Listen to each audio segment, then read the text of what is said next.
Ladies and gentlemen, this is the moment we've all been waiting for. And the champion marches on. WADC Winmau Championship. Kirkwood this time. That was the only opportunity. Ton topper to start. To enter fairy tale year of return.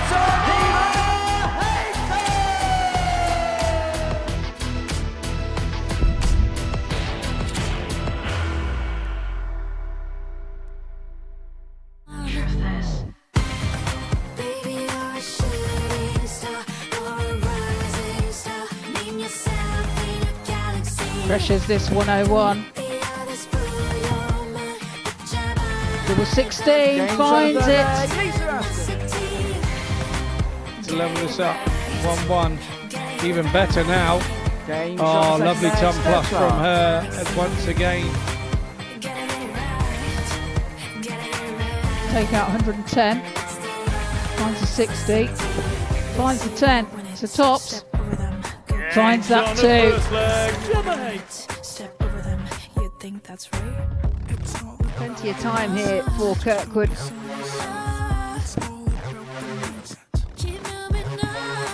Shot on his second leg. Beautiful.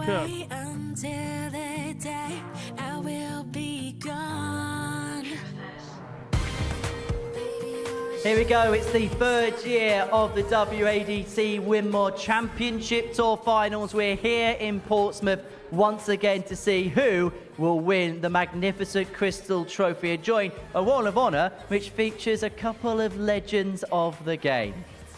Hello, very warm welcome. Talking of legends, Lowther's alongside me on this Saturday afternoon. It's a brilliant trophy they're playing for, a brilliant afternoon, and a brilliant showcase as well for the WADC. Yeah, and a brilliant lineup, as you say. It's testament to how women's darts is at the moment. We've got 8 great players. They've played throughout the last 12 months to get a place here, and I'm excited to see who picks up this wonderful piece of silverware. So 8 players in action this afternoon. The top 8 performers on the WADC Winmau Championship Tour order played over the course of 12 events over the 2025 season. It was dominated by the likes of Gemma, Hayter and Ashton. However, you look at the list of winners, it was quite a cosmopolitan field in terms of players that picked up victories. Yeah, and again, it goes back to the fact that, the standard in the women's game is just always on the rise, and you can see it. We've got the likes of a Jo Lark, Angela Kirkwood, Ellena Karns all picking up titles alongside them as well. As you say, Gemma Hayter, Dita Hedman win that first one, but Lisa Ashton winning the last handful of events as well. So yeah, it's a great lineup.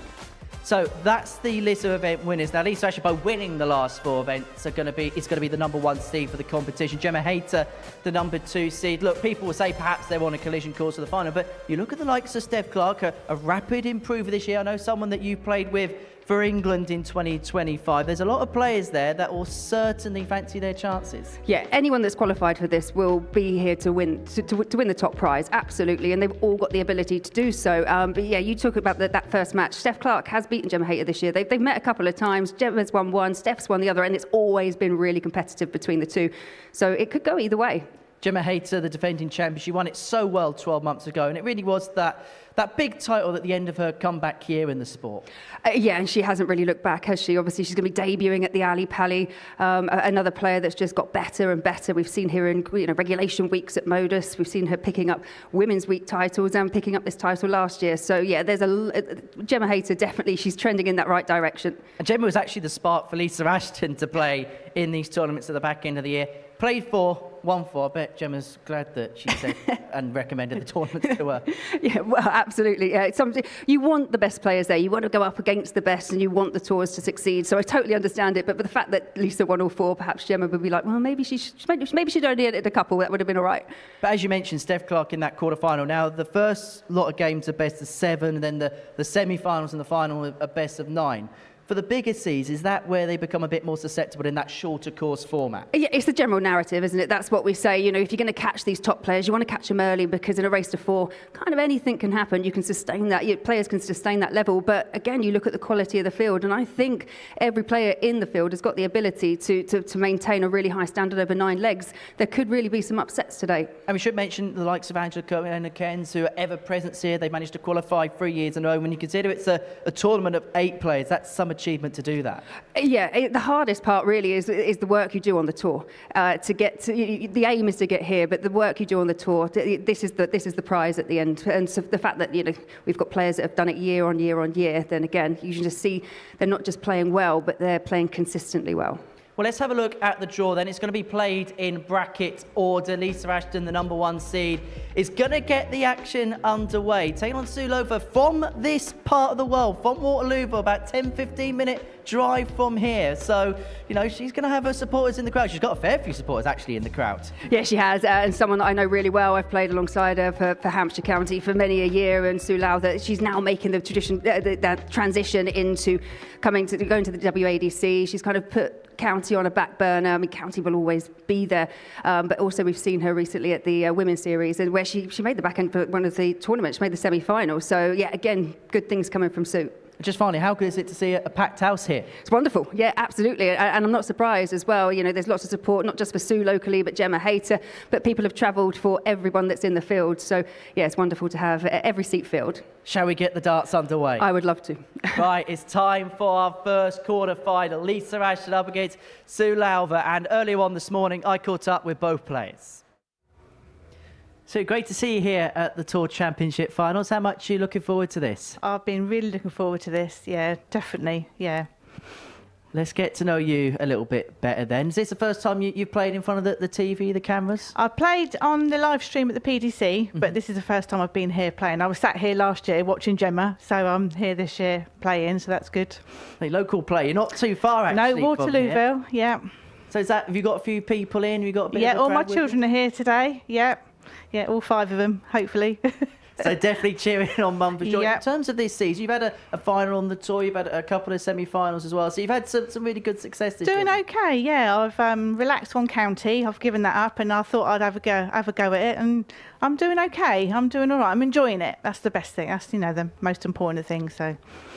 It's a great opportunity for yourself. But in terms of draws, they could have been a bit easier than Lisa Ashton. It could have been, but I've played Lisa before many years ago on the county stage, and I'm just going to enjoy myself. That's what I've come here for, just to enjoy myself, and hopefully I relax and play okay. Just going to savour the occasion for what it's worth. Yeah, definitely. Yeah, definitely. Well, I wish you all the very best, Sue. Good luck out there. Thank you very much. Thank you. Lisa, great to see you here at the Tour Championship Finals. You didn't play the circuit until right at the very end, but once you did, you've got a 100% record in winning events. Yeah, it was a great day for me. So, yeah, I was happy, and it made me qualify for this, so I can't ask for anything better. How much are you looking forward to today and the occasion? Yeah, it's nice to be back here, and there's a great lot of ladies here, so it's going to be really interesting. I'm looking forward to it. 2025 has been a really good year for yourself, of course, Women's World Match Play Champion. You've had success here at the Live Lounge as well. What's kind of been the real key to your success this year, do you think? I think I'm just enjoying it more now. Like I said, all my injuries, touch wood, and health, everything's going okay. So I've just enjoyed it, relaxed, and just played with freedom, and it's paying off for me. Of course, busy into the year. We saw you at the Grand Slam a few weeks ago. How was that for an experience? Obviously, you pushed Sian quite close. Yeah, it was great to enjoy playing against them. Tough group. It was like I was the granny of the group. But yeah, I enjoyed it. It was nice to be back on one of the big stages. So it was a nice experience. Of course, the World Championships to come in a few weeks' time. But how much would you like to go into that as the Tour Champion of the WADC and adding another big title to the cabinet? Yeah, it was lovely. It was, if I could take it there, but it's one game at a time. I'd just take the first game first. But yeah, I'm really looking forward to World Championships. Wish you all the best, Lisa. Good luck out there. Thank you. Hello and a very good afternoon and welcome along to the action. You have joined us for the 2025 Winmau Championship Tour Finals. Brought to you by the WADC. We're coming to you live on Pluto TV from the Modus Live Lounge in Portsmouth.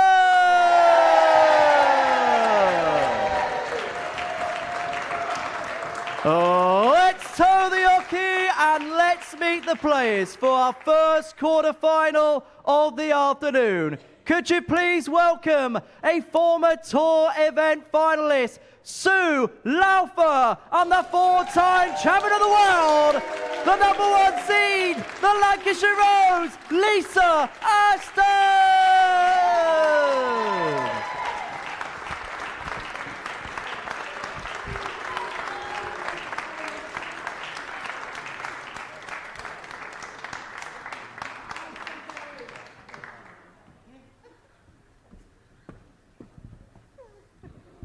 Your referee in charge of the action is Mr. Paul Hinks.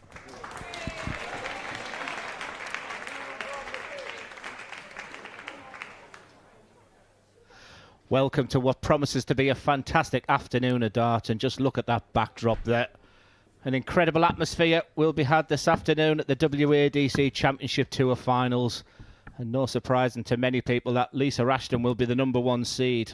However, she did leave it very late because she only decided to go to the last set of events.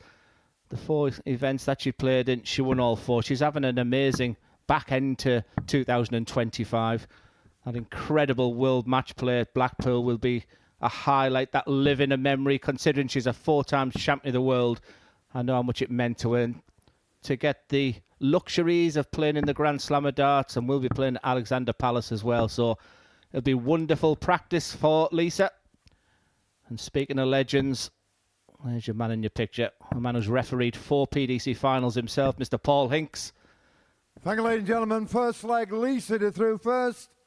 Game on. For any dart match, it takes 2 players to do that. And the very likeable Sue Lowther. This could arguably be one of her biggest games she's ever 100. played. Come through the county system. She has played Lisa before. She has been a runner-up in one of the events this year as well.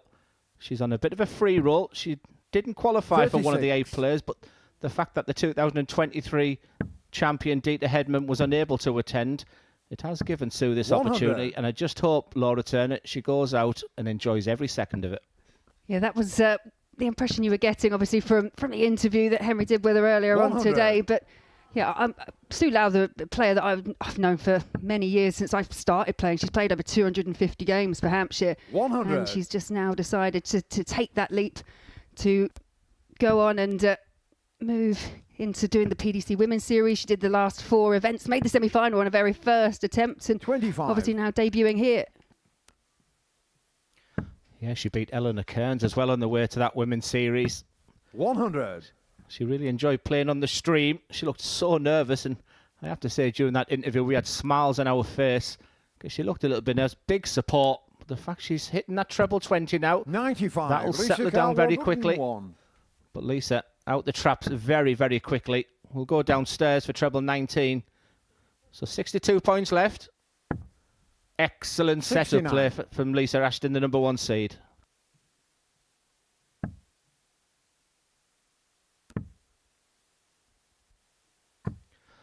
Well, considering she looked 85. nervous, Lisa Laura, Carr, I think she's 32. settled nice. I mean, it's an excellent opening leg for Lisa Ashton. Being shown the Doesn't first she look leg. good? Lisa Ashton takes the Ashton. opening leg.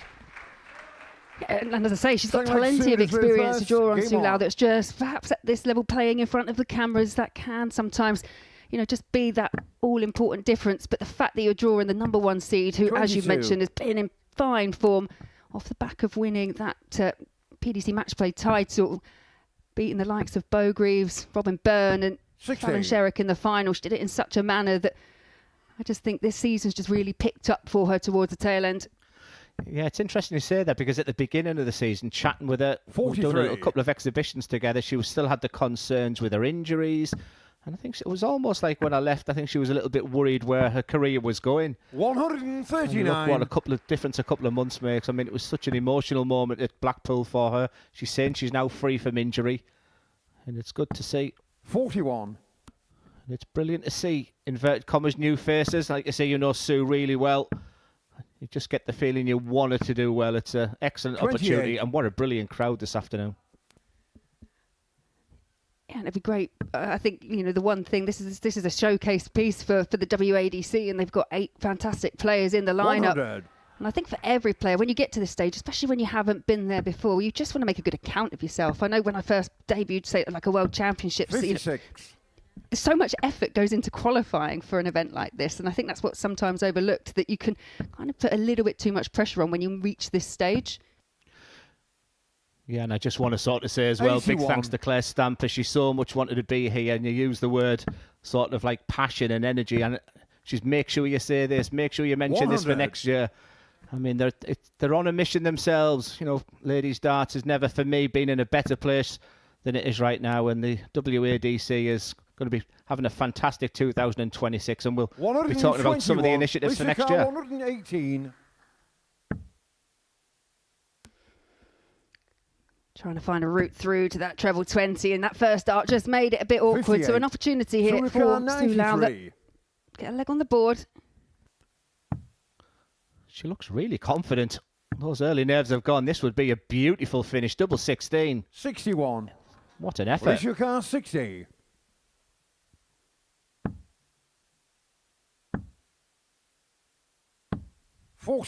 Suukar 32. Just a fraction south of the target for Ashton. Just offers up another chance here for Sue. One she's not going to miss. One thing I always remembered about Sue's county career was it didn't really matter who she played against. She never really was interested in that. She just went up there, and she's got that ability to just play her own game. Well, I think that's really important, Laura, because if I was in the position of Sue, it feels like a county audience. And I think sometimes it's almost understated about the foundation that a lot of the players who've gone on to succeed big in life started off on that county circuit. And if I would have been in Sue's position today, she's got the support. 100. I'd be treating it like a county game, and she started this match absolutely fine.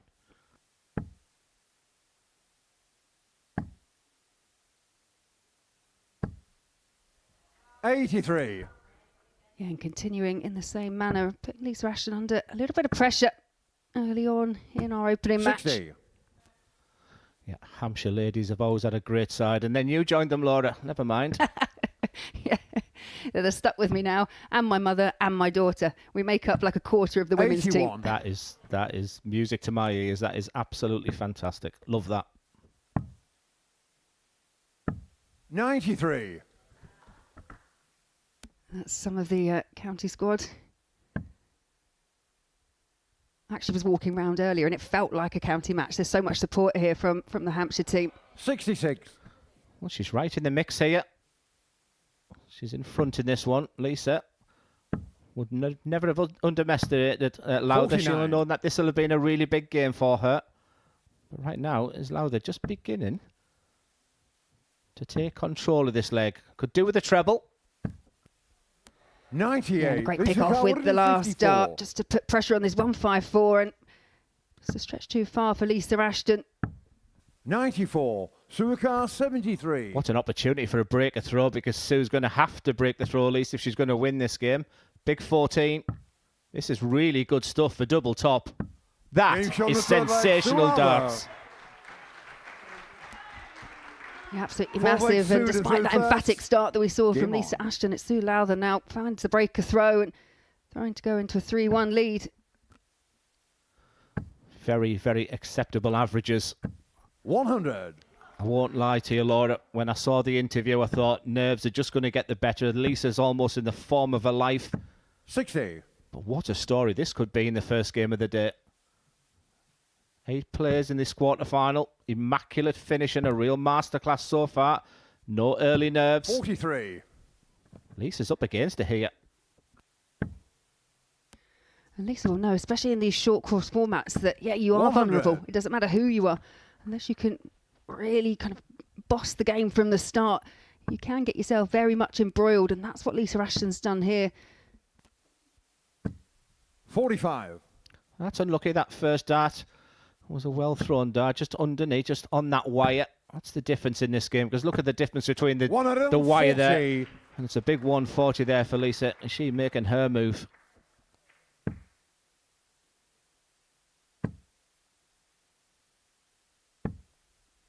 $31. I have to say it's great to see the Northeast represented today. I'm looking forward to seeing Angela Kirkwood. I'm a massive fan of Angela. But doesn't Lisa look good right now? That is a class of a champion. Yeah, the 140 backed up by the 177 to leave herself on a double after just 12. 100. Lisa Carr 24. This is the kind of response you want to find when you are broken in such a short format. Getting shot on the fourth and it's leg. a 14 dart leg that levels us up at 2 apiece. Fifth leg, Lisa to through first. Ashton back in the ascendancy. Yeah, they're showing all the respect to the two players. 45. This is a brilliant crowd. We're seeing some brilliant darts so far, and Sue's playing their part in a brilliant way to 60. start this championship tour finals, won by Dieter Hedman in 2023, and the incredible 100. Gemma Hayter. What a story that is for Gemma. She's back to try and return her title. We'll see her in game 4. 41.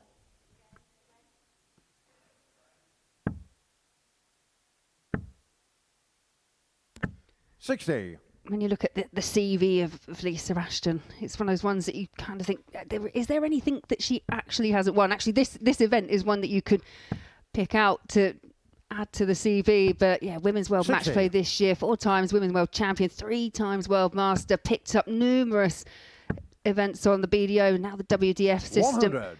And obviously, someone that really does make strong progress when it comes to the Women's Series as well.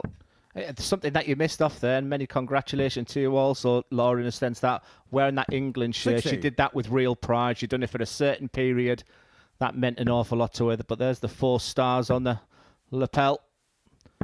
60. She's in a real tough game, this one. Thoroughly enjoyed every dart from start to finish. Sue can just find that treble again, and she's back in. This is beautiful. 140. Lisa Carr, 136. Real rhythm player. When she finds that first dart, she's got that rhythm behind. 112. Well, we've got plenty of good darts to come today, 140. Laura, but it'll take a lot to match this. What a story this could be. 68. Just messes Lisa around Carr, with the last 24. 2 darts there. How much pressure's on this 24 for Lisa? Game shot on the 5th leg. Lisa Ashton. Not too much at all as she 6 moves legs, within 2 to one first. of Game the on. match.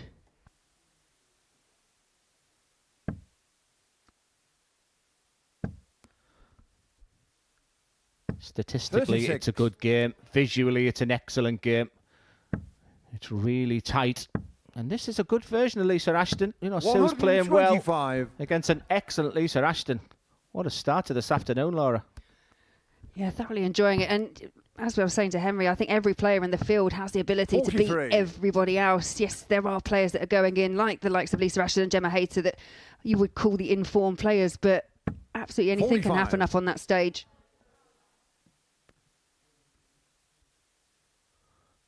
Is Lisa just beginning to turn the screw, or can Sue find that treble 21 once again? Absolutely 100. she can. Still very, very much in the mix. But there's the 4 stars she wears with immense pride. 60. Yeah, and we saw it just this month earlier on, back at the Grand Slam of Darts. She'll be back at Ali Pali. I'm 100. surprised she didn't qualify. It was a pretty easy group that Lisa had. Yeah, that was really very simple, wasn't it? Like all of the groups, I guess. But it was 171. darts like this that forced a tie-break leg against Jan van Veen. Her rhythm. She's such a deceptively quick player. 100. Sue Lowther has Lisa played her Carr, part 100. in a magnificent game. That could be her last 3 darts in this match. It might not as well. Yeah, big slip with the 80. first. Sue Just offers Carr, up this opportunity 122. here. Sue Lowther looking at the 1-2-2. But a slip for her too means that's off the cards. 27. Lisa Carr, 20. What a terrific opening match this has been. Lisa Ashton from 2-1 down. 6. Sue Carr, 95. But match opportunities come and gone for Lisa Ashton. At 80 left, 2 in hand. Went for the treble 20, but just north. 55. Lisa Carr, 14. It can still get messy for Lisa. Double 7 is not a favourite for the dart players, but it's shot clean, on the it's mark. clinical, Lisa and the Ashton. composure was there. It was fast and furious from Lisa Ashton, but it takes 2 to tango, and Sue Lowther in that game was absolutely brilliant. I hope she sees the positives from that game, because she was magnificent from the first dart to the last. But the number 1 seed is through. Lisa Ashton was magnificent. 81 average is very acceptable. Good on the doubles. A wonderful opening game. Follow that, Angela Kirkwood and Eve Watson. They're up next.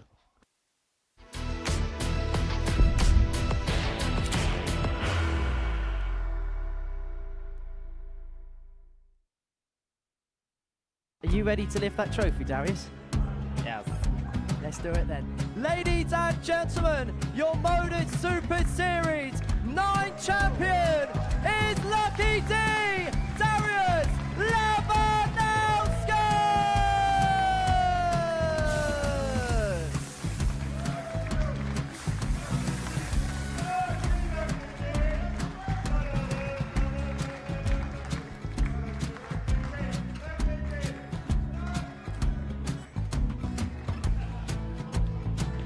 Well, what a wonderful night of darts we have seen, and we are ready. Our champion is ready, and it's trophy time. So receive the trophy. £25,000. The new Modus Super Series champion, the Terminator, Marvin Van Velzen.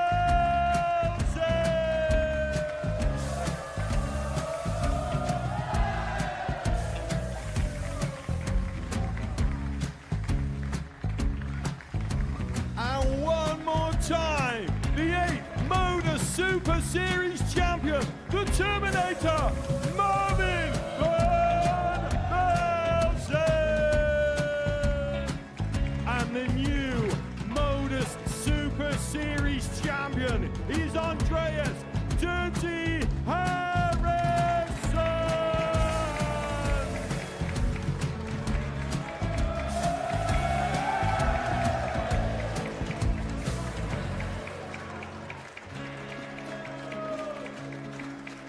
And one more time, the 7th Modus Super Series champion. Give it up for Andreas Dirty Harrison. The moment we've all been waiting for. Would you please show your appreciation for your Series 6 Modus Super Series champion, Scott Taylor.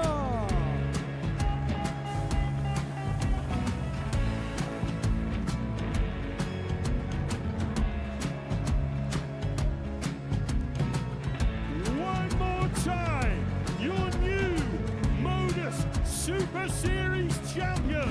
He is Chucky. He is Jim McEwen. Ladies and gentlemen, your Modus Super Series champion, retaining his title, the Nuke, Luke Littler.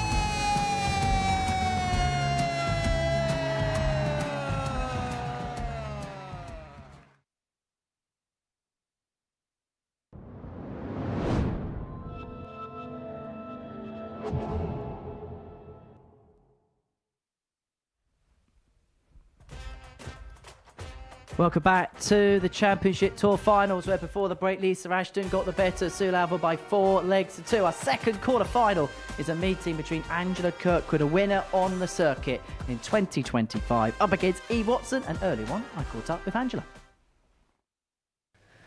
Angela, great to see you back here at the Tour Championship Finals. How much are you looking forward to this today? Yeah, really looking forward to it. Hopefully get a win on the board today, hopefully. But we'll see. Tough crowd, so tough competition today. Because you're a seasoned campaigner when it comes to these particular tournaments now. You must enjoy coming back here year I on do. year. Really good. I really enjoy it. Just not the journey down, unfortunately. Quite a distance for me, but yeah, I really enjoy coming down. In terms of the WADC circuit, what's that done for you and your game personally? Yeah, it's really brought me darts on. Loving it. Loving getting to play people that you wouldn't normally get to play. Obviously, Lisa Ashton, Gemma Hayter. Really nice to play against them. It's kind of given you opportunities elsewhere, hasn't it? Obviously, we've seen you here at the Super Series as well. So it's given you opportunities that maybe elsewhere you may not have had? Yeah, definitely. There's a lot for women now. Obviously, PDC, WADC, Super Series, doing everything for women. So really good. But in terms of the day, how much you'd love to go on one of the dates, you go on and lift that trophy? I would love to, but we'll see. We'll see how the day goes. Well, we wish you all the very best. Angela, good luck. Thank you. Welcome back to the action. You've joined us for the 2025 Winmau Championship Tour Finals, brought to you by the WADC, live on Pluto TV from the Modus Live Lounge in Portsmouth. Oh, let's toe the hockey and let's meet the players. Firstly, could you please welcome a Women's Series winner, a Tour champion in 2025, the girl on fire, Angela Kirkwood, up against the reigning Isle of Man champion, Eve Watson.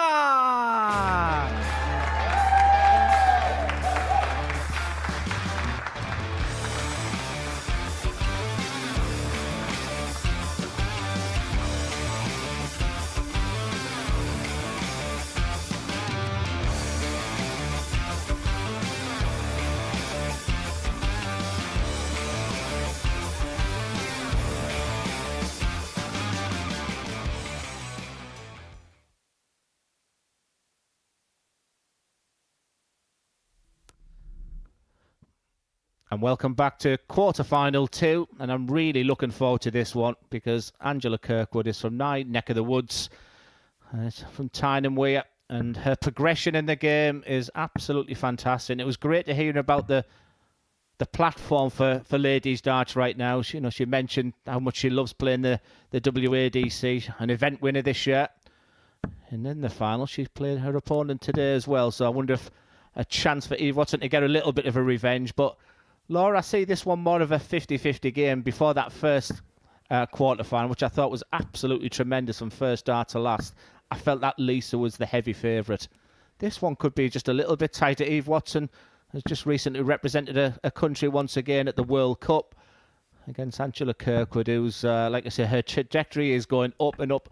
And I really fancy her chances today. But Eve's got plenty of support as well behind her. So people have made the trip across to Portsmouth. But I see this one going quite deep.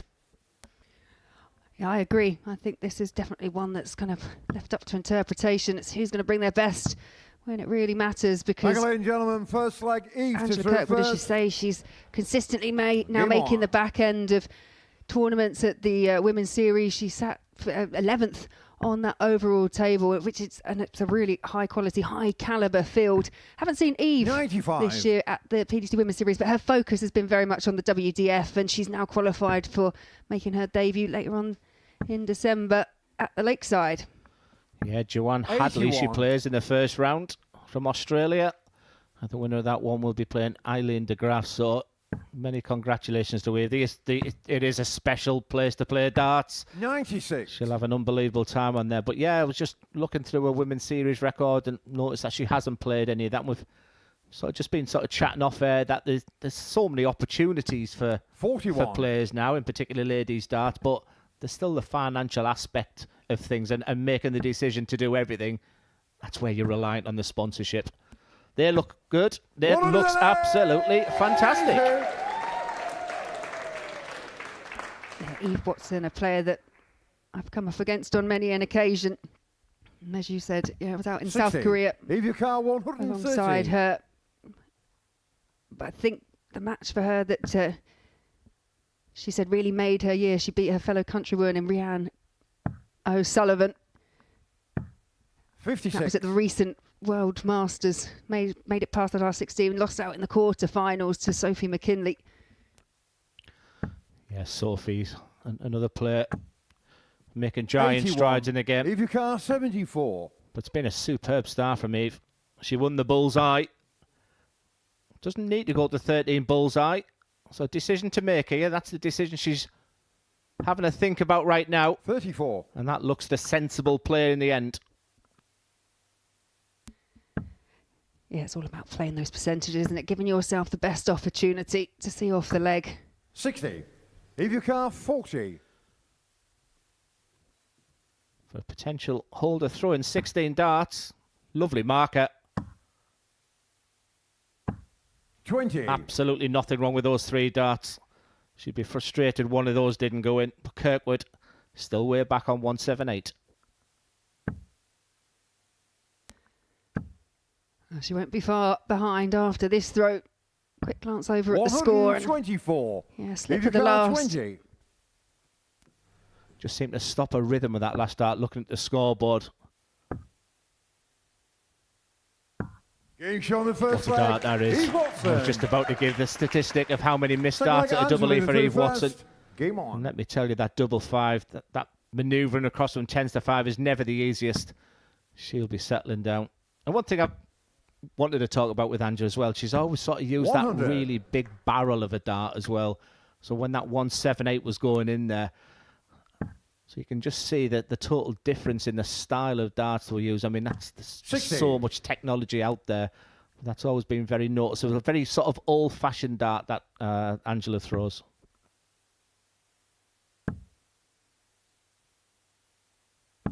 $60. Yeah, actually, the whole kind of setup, even with those metal stems. Most players now favouring plastic stems or a moulded unit. 41. And the flight as well. I mean, not many of us use the pair flight.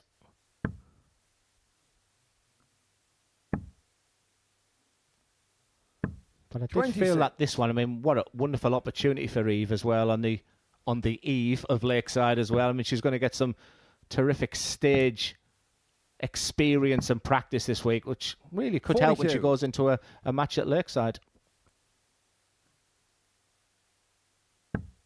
Yeah, it can't be overlooked, can it? The amount of experience that you can get here at the Modus Super 100. Series. Angela Kirkwood's played up on this stage previously, playing in the Women's Week specials. 140. Yeah, you can see Eve there, clearly a left-eye dominant player. Watch the dart go right across that eye, just right across the face. It throws the dart. 100. Just have a look at the way that she's holding the dart right on the left-hand side. If you look at the centre of the face there, right to the left, coming right across. And the alignment, 58. absolutely perfect so far. 115. Kirkwood with the first opportunity to level it up at one apiece. 59. Eve your car 160. Well, there's a first, another one in there. For tops for a 160 and going 2-0. 120. Angela Carr 56. What an effort. We are being treated to some magnificent darts this afternoon. That was nearly the best of the lot. For parity, double top. Game What a dart that is. Another classic game between two very good operators. Game on.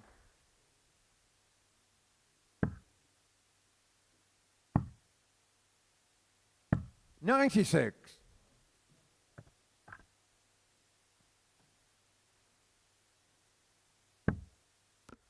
Yeah, not just a win for Angela Kirkwood, but also a couple of runners-up as well. A couple of runners-up spots for Eve and a couple of semi-finals. So both players very consistent on the WADC tour. 100.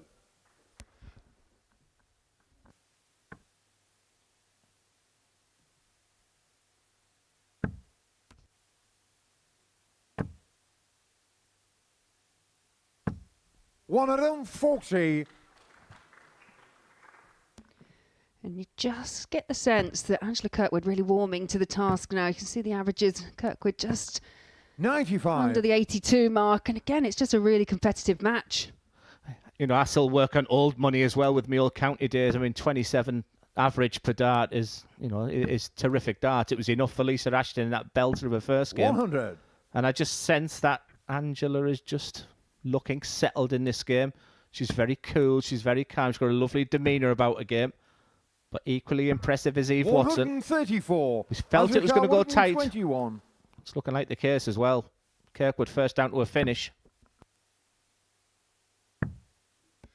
Yeah, couldn't find the treble 25. 17 and just made a bit of a mess Eve with the Carr, last couple of 76. darts. So Eve Watson, courtesy of that previous score, 2 darts in hand at double 8. 60. Angela Carr 96. Yeah, that is a missed opportunity. That first dart was really awkward for that double 8. Treble 20 needed. Decision to make. I'm not sure if it was a conservative dart at tops there. 64. But another opportunity for Watson. Eve Carr 16. Chasing it around the board once again. Game Once shot again, on the last third dart line. in hand. Eve Watson. Eve Watson finds the desired Target. target. Angela to throw first. Game on.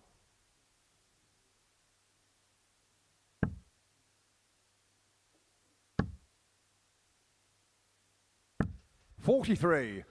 Well, when Eve made the decision to do the WDF circuit, I mean, it's not cheap. You know, I mean, she's gone to some countries, including Las Vegas as well. La-di-da and all that. 140. What a terrific weekend she had at the Isle of Man in March. I mean, not only to win the Isle of Man Open, but to back that up by winning the Isle of Man Classic in the finals, being Anka Ziltra and Vicky Plume 60. as well. So that is an outstanding accolade to have.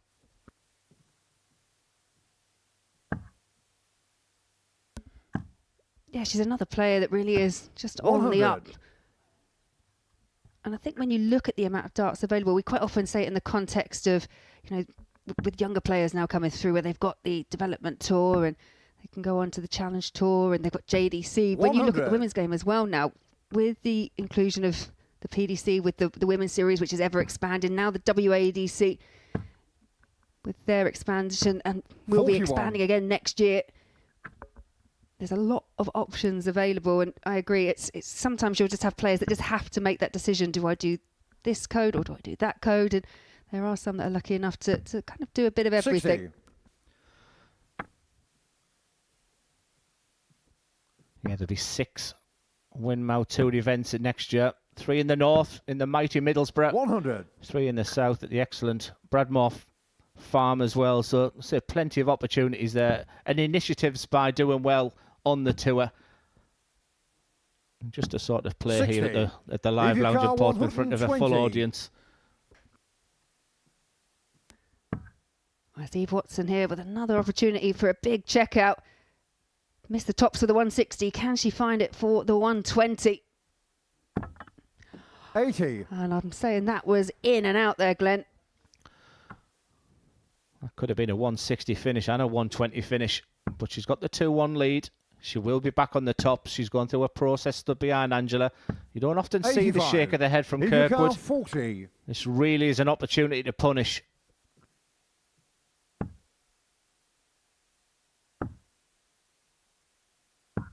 $35.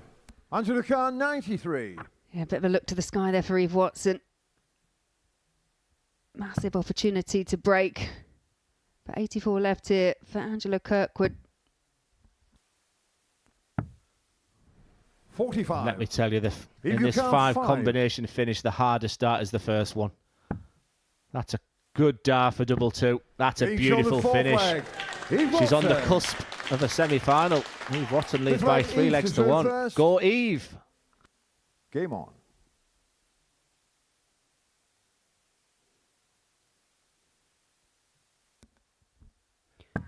Yeah, there's that power pack, and it is Eve Watson who's been the heavier of the two when it comes to the scoring, and that is very much reflected in the scoreline. Watson now with darts to get across the line.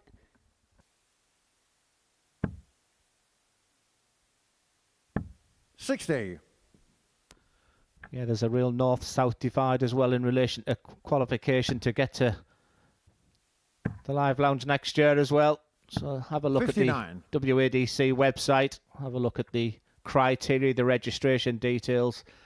You won't be disappointed. The venues are superb. The camaraderie, the teamwork between all the players is right there 45. With the very best.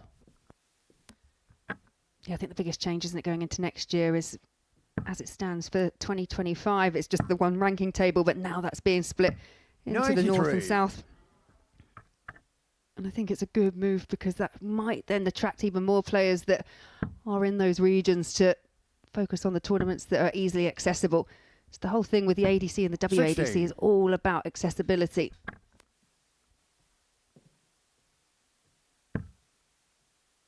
Just one treble. Eve is thinking she gets it. This would be a bonus. 137. This is a magnificent performance. I had this down as a very tight game, a match that was going to go the full 7 legs. But Eve Watson has been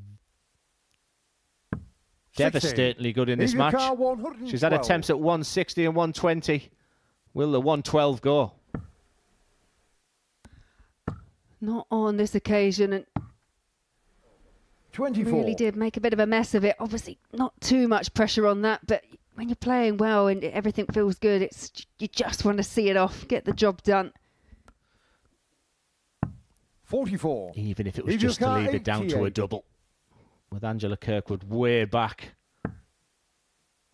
Just needs to take her time. 68 points. Doesn't need no histrionics at this point. Her potential is a treble 12. Treble 20 is often a shot on the 68. So many options. She makes a decision. What a dart that is. What a performance it's been. Match dart. 84. Yeah, and it was a really well thrown dart from Eve Watson, but just inside the double 4. Maybe under a little bit more pressure here as Kirkwood looking to fill the bed. 140. In the car 4. It's Been a terrific performance, and the carrot is dangling in sense of a semi-final match against Lisa Ashton, and it's going to be Eve Watson. The fist pump is there because that was a mighty fine performance against an exceptional player in Angela Kirkwood.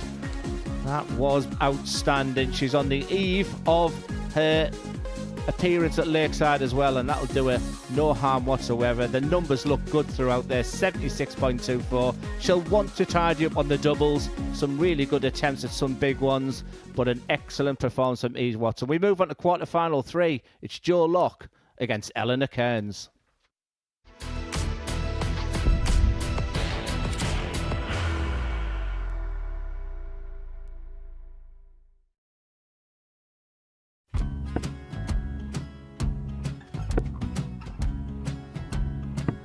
$54. Charlie McGuire, 164.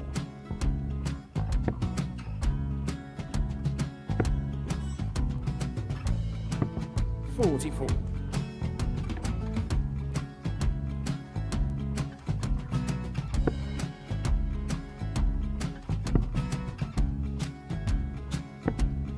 $32. Charlie required 120. Well, 120. He's got a fair, at least 2 handfuls at this. Just needs to stay 60. there. That's a good shot. Halves his score. Leaves himself on a 2-darter.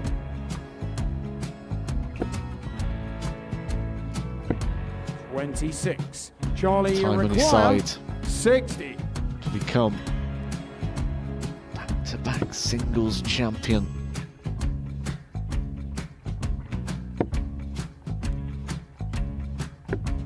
$40. Definitely a couple of nerves in those last 2 darts, but he'll be coming back. It's a moment he's been in before this situation. Standing at the back of the stage, Charlie approaching the required jockey with a 20. chance to win the title.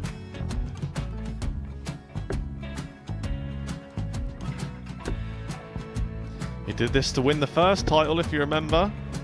11. I think he's gone. I think he's gone to bust it, maybe. The first title he wanted 20. He went 6-7-7 to win it. He had a chance to replicate it again. Yeah, I get the feeling that was for a bust, and 39. on that situation there, George Scaife wasn't even able to take it out going to the 18s on that switch. Yeah, I think he just panicked a bit, but he's done well to get that big one. Sometimes can be the hardest part. Georgia requires This is it. 79. It's got to be 19s. It's got to be 19s for this shot. Big 20 and a double. He's got the first one. He's going to get a match dart here.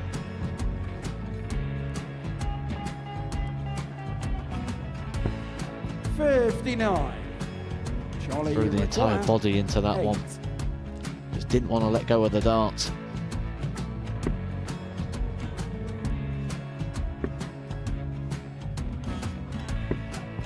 No score. He's given George a chance. Georgia require 20. I think George has been quite good on double 10 today. So many opportunities for Charlie Murphy. Couldn't get the job done. The match! And the Red Dragon George Modus Scaife. Super Series Influencers Champion, George Scaife!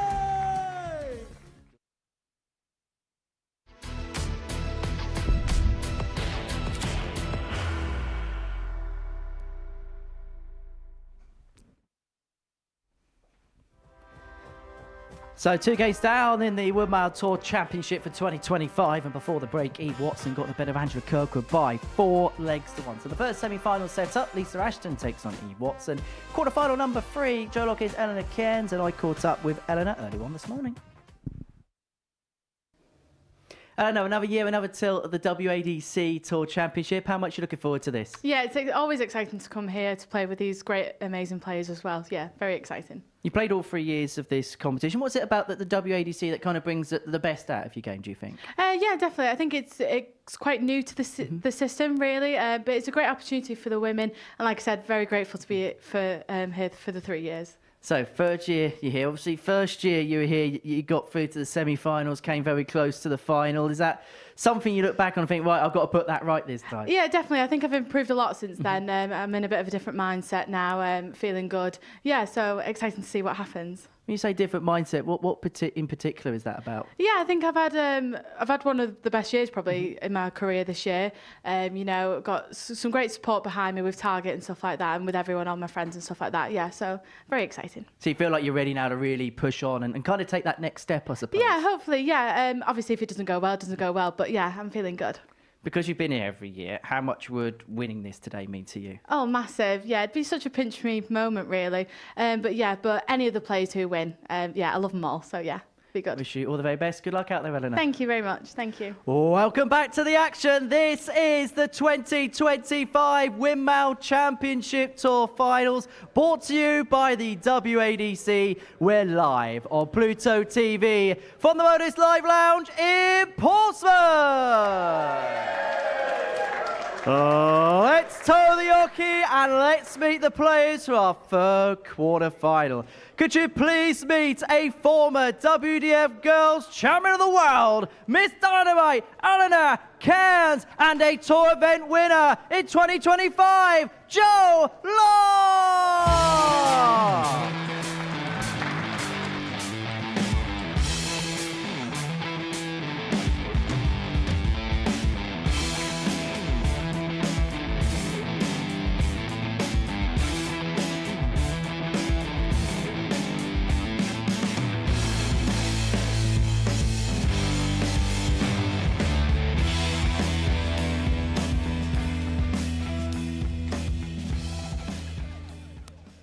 We move on to quarter-final number 3, and that is the experienced Jo Lock, an exceptional player in her own right, a 2-times winner on the WADC circuit this year, hence the reason her high ranking, very experienced, also applying a trade on the women's series as well, where she's had success on there, also reached the semi-final, was the best run this year.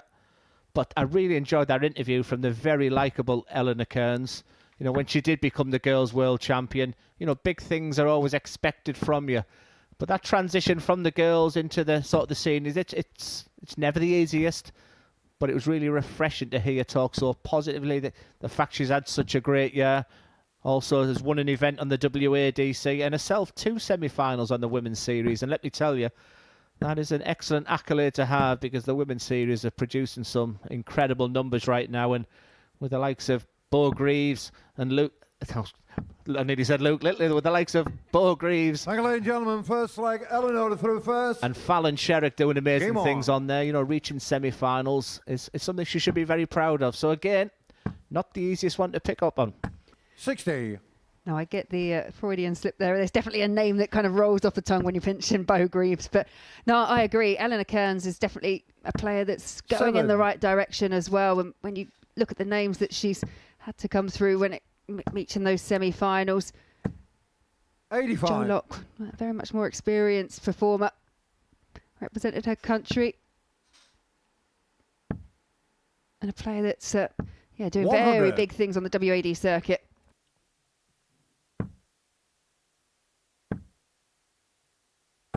$45.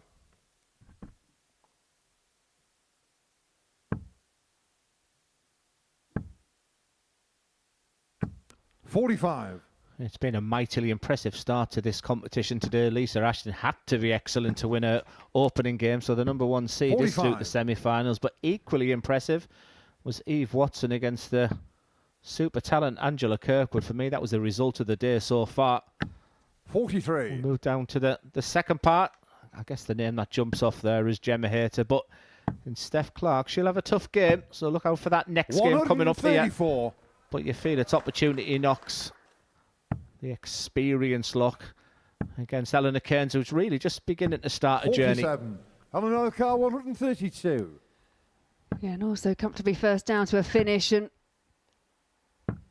just the option 92. that she did there. She didn't have to go for the balls. Champagne shot is one of those ones that everyone likes to go for those 2 bullseyes, but it just shows that, you know, 99. Ellena Karns the confidence 40. that she's got and the ability to think ahead. Was it the right decision? No score. Joe your car 160. Well, we saw an excellent effort from the 160 from Eve Watson. This could be equally as good from Joe Locke. The rise smite tells you 120. as it just trickles into the treble 5. Getting shot on the first leg, Ellena Karns. No mistake this Second time leg, round for Joe Ellena Karns. Game Chalks on. up the first leg of the match.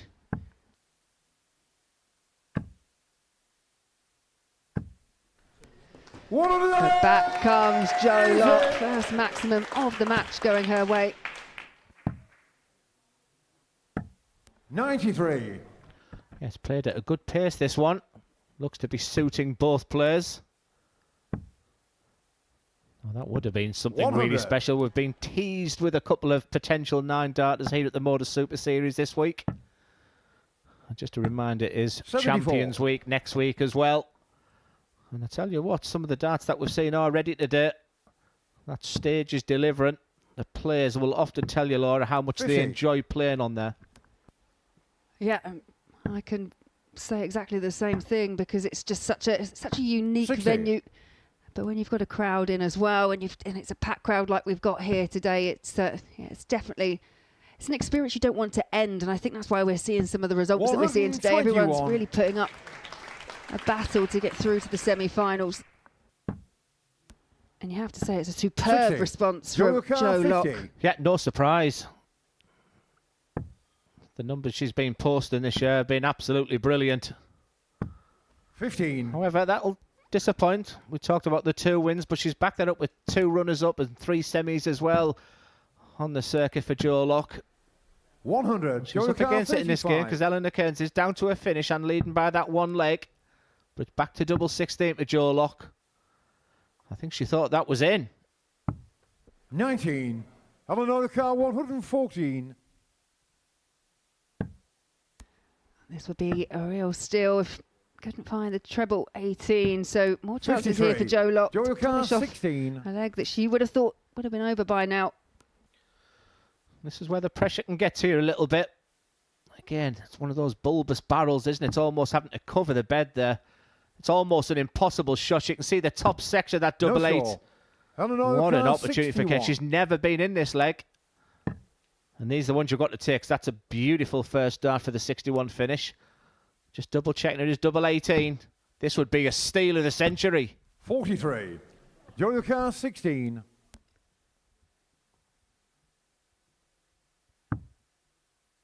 Now chasing around the board. 12. Ellena car 18. Doubles, they're just not coming for Joe Locke.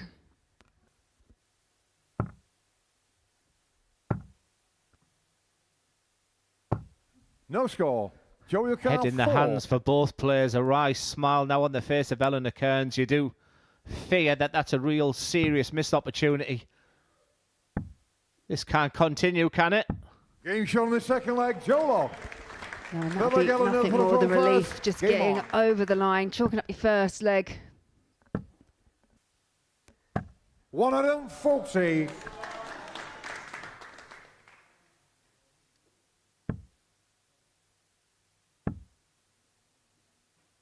$60. Yeah, it's certainly an average buster when you're missing darts at a double. The scoring has been really good today. Reminder 60. that Joe Locke smashed in a 180 in that leg. She'd be delighted to get over the line in the end. But 1 from 13 on the outer ring. 125. She'll need to improve that. Yeah, she was down to 50 after just 12 darts. So reflective of the fact that it 60. ended up being a 27 dart leg.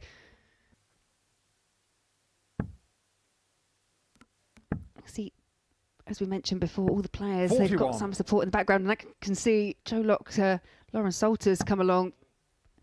Lauren Salter herself, she was a runner-up in both finals with the WADC 43. last weekend. She lost in the vault final to Gemma Hayter, so she's another player that's just on the rise.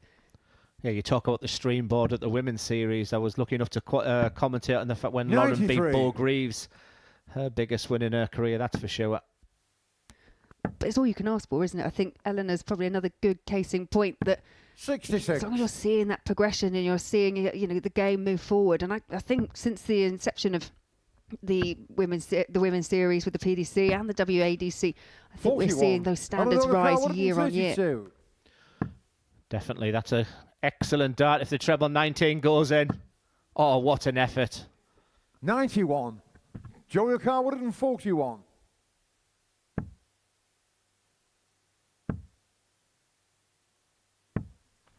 $45. Ellena car 41. Big number for double 16 this time. A little bit of composure, which I like to see. She's 25. fast, she's furious. Joey car 96. But what an opportunity now for Joe Locke. The perfect first start. Game shot No messing around on the doubles this time. It's a breaker throw for Joe Locke. A big puff of the cheeks. Through first. Game on. And I think just the fact that that double went cleanly for Joe after missing so many in the last leg, that might be the confidence boost she's looking for. Yeah, totally agree, 41. Laura. We highlighted the fact she was 1 from 13 on the doubles. And then she said, hold my court. Beautiful 96 finish 60. there. Ellena Karns, you can just begin to see the frustration.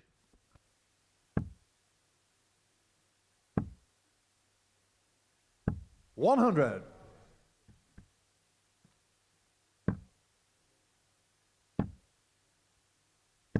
$40. Yeah, both players as well, still quite active on the county scene. Ellena Karns representing Lancashire. $55. I know when I think of Ellena, I think of another incredible young player in Paige Pauling as well, I think. 100. If you're looking for value at Lakeside, you could be looking at a potential superstar in the making in Paige as well. I think the similarities between the pair of them, both super quick. 100. It's also the composure. We quite often put hand in hand composure that goes with experience. 95. And yes, both Paige and Ellena, very experienced players, but still at the beginning of their careers. But for me, the players coming through, it's just how they are up on the stage now, that stage presence that they have. Yeah, and presence comes with that experience. 81. I'll tell you what, she's bounced back nicely from that disappointing third leg. It should be 2-1 to Ellena Karns, but she's doing really nicely here. Joe Locke is she's as tough as they come. 25.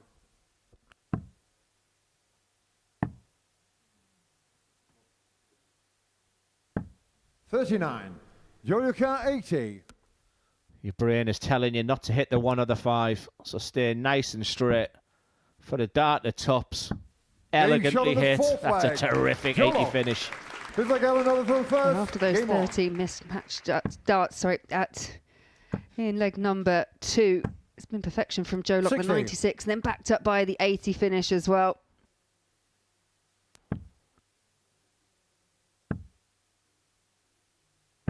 $60.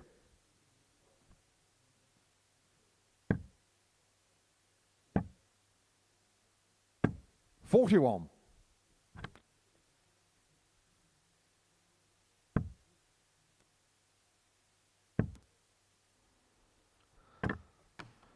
And that's the fear when you're in total control of a game for Joe.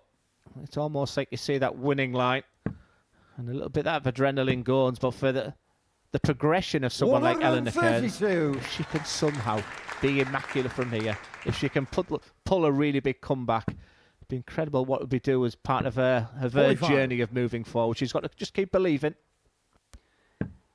You've just got to say to yourself, and hold your throw here, and then you're still in the match. 41. Try and find a way to break. She has got the advantage in leg number 5, but we've seen some big scores come from Joe Locke. 60. Yeah, we talk about the pathways for young players. Ellen has been playing on the development tour. She played in the PDC World Youth as well against some terrific 57. players, may I add. So she won a feared today. It's just the fact you've got that full crowd behind you. You don't want to let people down who've made the long journey. Ellena Karns 70. Once again, she's in control of this leg. Yeah, it's a whole other factor, isn't it? When you think about the people that have come along, they've supported you. We heard Angela Kirkwood actually mention the fact that the journey down was kind of 6-7 hours in terms of trying to get down to Portsmouth. 96. Jenny, you probably know quite well. 45.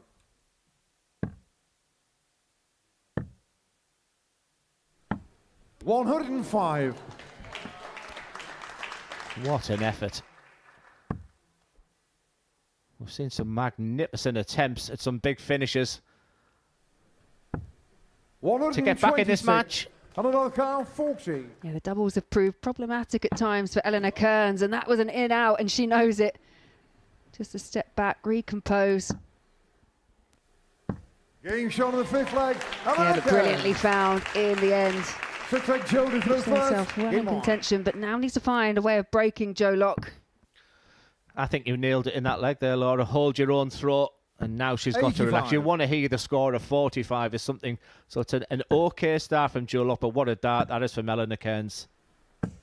Brilliant start. Game on. You do find as well, you get certain players that when their back's against the wall, when there's nowhere else to go, they can produce some of their best stuff. It's a testament to a really strong player, and we are seeing some great stuff here from Ellena Karns. 174. Dare I say she now becomes favourite, and the reason I say that is she's got an incredibly big lead in this leg. And she would have the darts 100. In the last leg, but Joe Locke just going at her pace. She's dictating the pace now. That's just a little bit of adrenaline kicking in there for Ellena. That's something that you've 51. got to manage when you're up there. Yeah, I think it's also kind of because of the style of action that she's got, they can go wayward when she does force and push that dart through. Yeah, two excellent scores there from Joe Locke. I said Ellena Karns has become favourite. Scrap that because Joe Locke has set herself up for a finish. That would have been for the match, but plan B needs to find a treble. That would have left a two-darter. Missed opportunity for Joe. 96. We've already seen this finish from Joe Locke. Not going to see it here from Ellena Karns, and Locke again. 56. Joe match-winning opportunity. Yeah, it's a shake of the head there for Ellena, but I think plan B's work. She's left herself a double she likes, a double she's hit in this game. And the wry smile from 80. Joe Locke tells you that she can check out the 115. Game shot on the sixth leg, Ellena Karns. Tops his kind once again to Ellena Karns. We do go the distance for the first time today. Got horns at 3 apiece.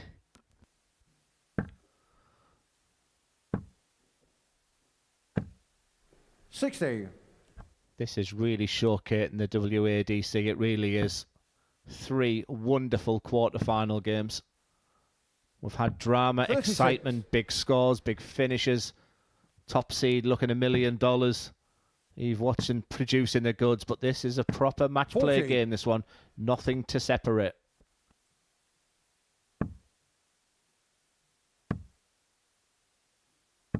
$55. This is where you think to yourself, right, keep them straight. 1 treble a visit, and that should be enough because 60. It gets edgy. Yeah, people don't believe us when we say that treble 20 definitely gets smaller in a last leg decider. And sometimes that's where the experience can come. People who've been there before 60. and dealt with it. Is it the youth of Ellena Karns or the experience of Locke? I don't know. 60.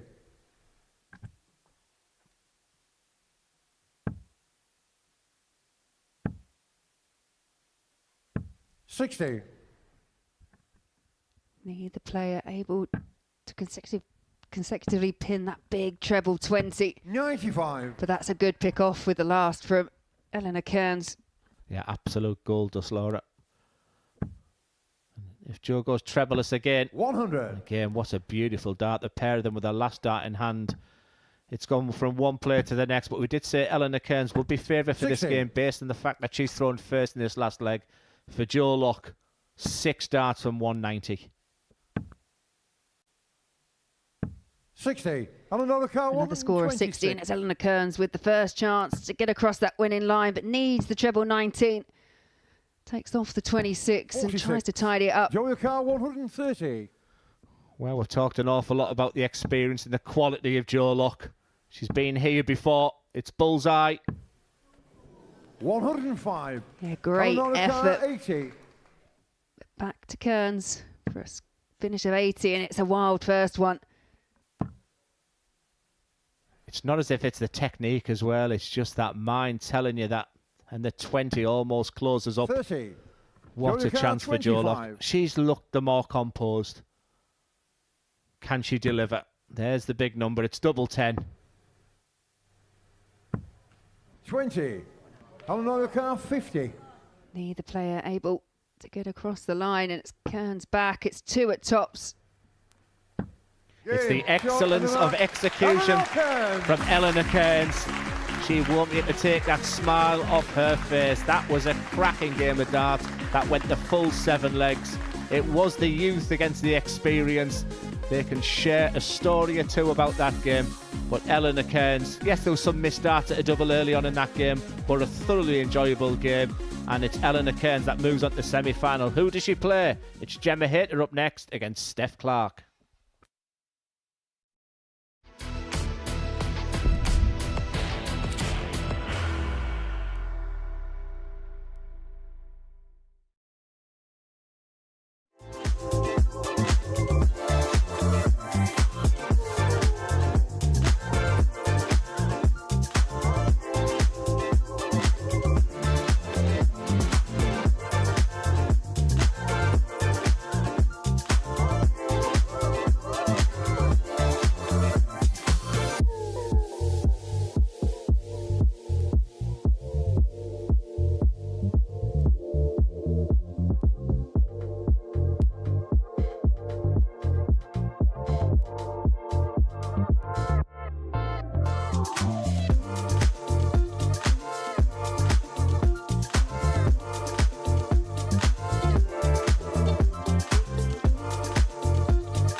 So we're 3 quarterfinals down at the Winmau Championship Tour Finals for 2025, and what a dramatic game we saw before the break. Ellena Karns getting the better of Joe Locke in a last leg decider by 4 legs free. So stepping on the oche now is the defending champion, Gemma Hayter, who picked the title up in 2024. She begins her trophy defence against Steph Clark, and last week I caught up with Gemma to talk about that title win last year. To end her fairy tale year of return with a title, double 4. Games on! The golden gem! 2024 WADC Women's Winmau Tour Championship champion, Gemma Hayter! So the WADC I played in before I played in the VDC. So that's the first one that I won a competition, and I thought, well, maybe I could do this. And yeah, I love the WADC, and I think it's a great tour, and it's only getting better. And I think next year it's 16 women instead of 8. So I mean that's huge to double the field within 4 years of it going. How many times do you watch the final back? Oh well, it's played so much on Pluto TV, I can't get away from it. But no, it's been a few times, yeah. Well, we're going to make you watch it again, that final leg against Fallon, because it was, I suppose, from start to finish, the most polished of performances, wasn't it? So this is the last leg against Fallon. Just tell us where you're going from here, because obviously you took command of the game, you went 3-0 up, and I remember for a fact your doubling was absolutely on point. Just laughing at Steph obviously realised that she was on camera and stopped smiling. And I suppose against a player like Fallon, you've got to set the tone rather quickly, haven't you? Yeah, definitely. She doesn't let you get away with a lot. And like I said, there was an element of luck here. She was missing her doubles and luckily I was hitting mine. Is it sometimes just simplifying what is otherwise a very difficult situation then? Yeah, because like sometimes your hands start shaking, obviously your heartbeat starts going faster. So yeah, I think it is all about composure and just trying to keep your nerve really, and obviously you know what you got to do and you know what you got to play for. Is it still a crazy pipe dream when you consider 2 years ago you weren't even throwing darts? Yeah, it is honestly, it's mental. I say it all the time, but it's just really crazy. It's just everything that I'm doing now I could never have dreamed of.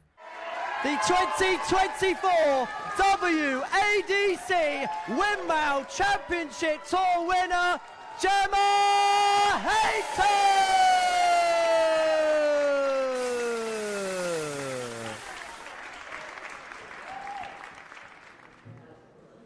Welcome back to the action. You've joined us for the 2025 Winmau Championship Tour Finals, brought to you by the WADC, live on Pluto TV from the Modus Live Lounge in Portsmouth.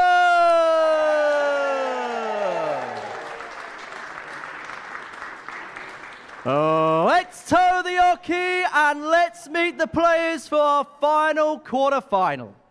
Could you please welcome, first of all, the Swan, Steph Clark, and the reigning and defending Tour champion, Gemma Hayter!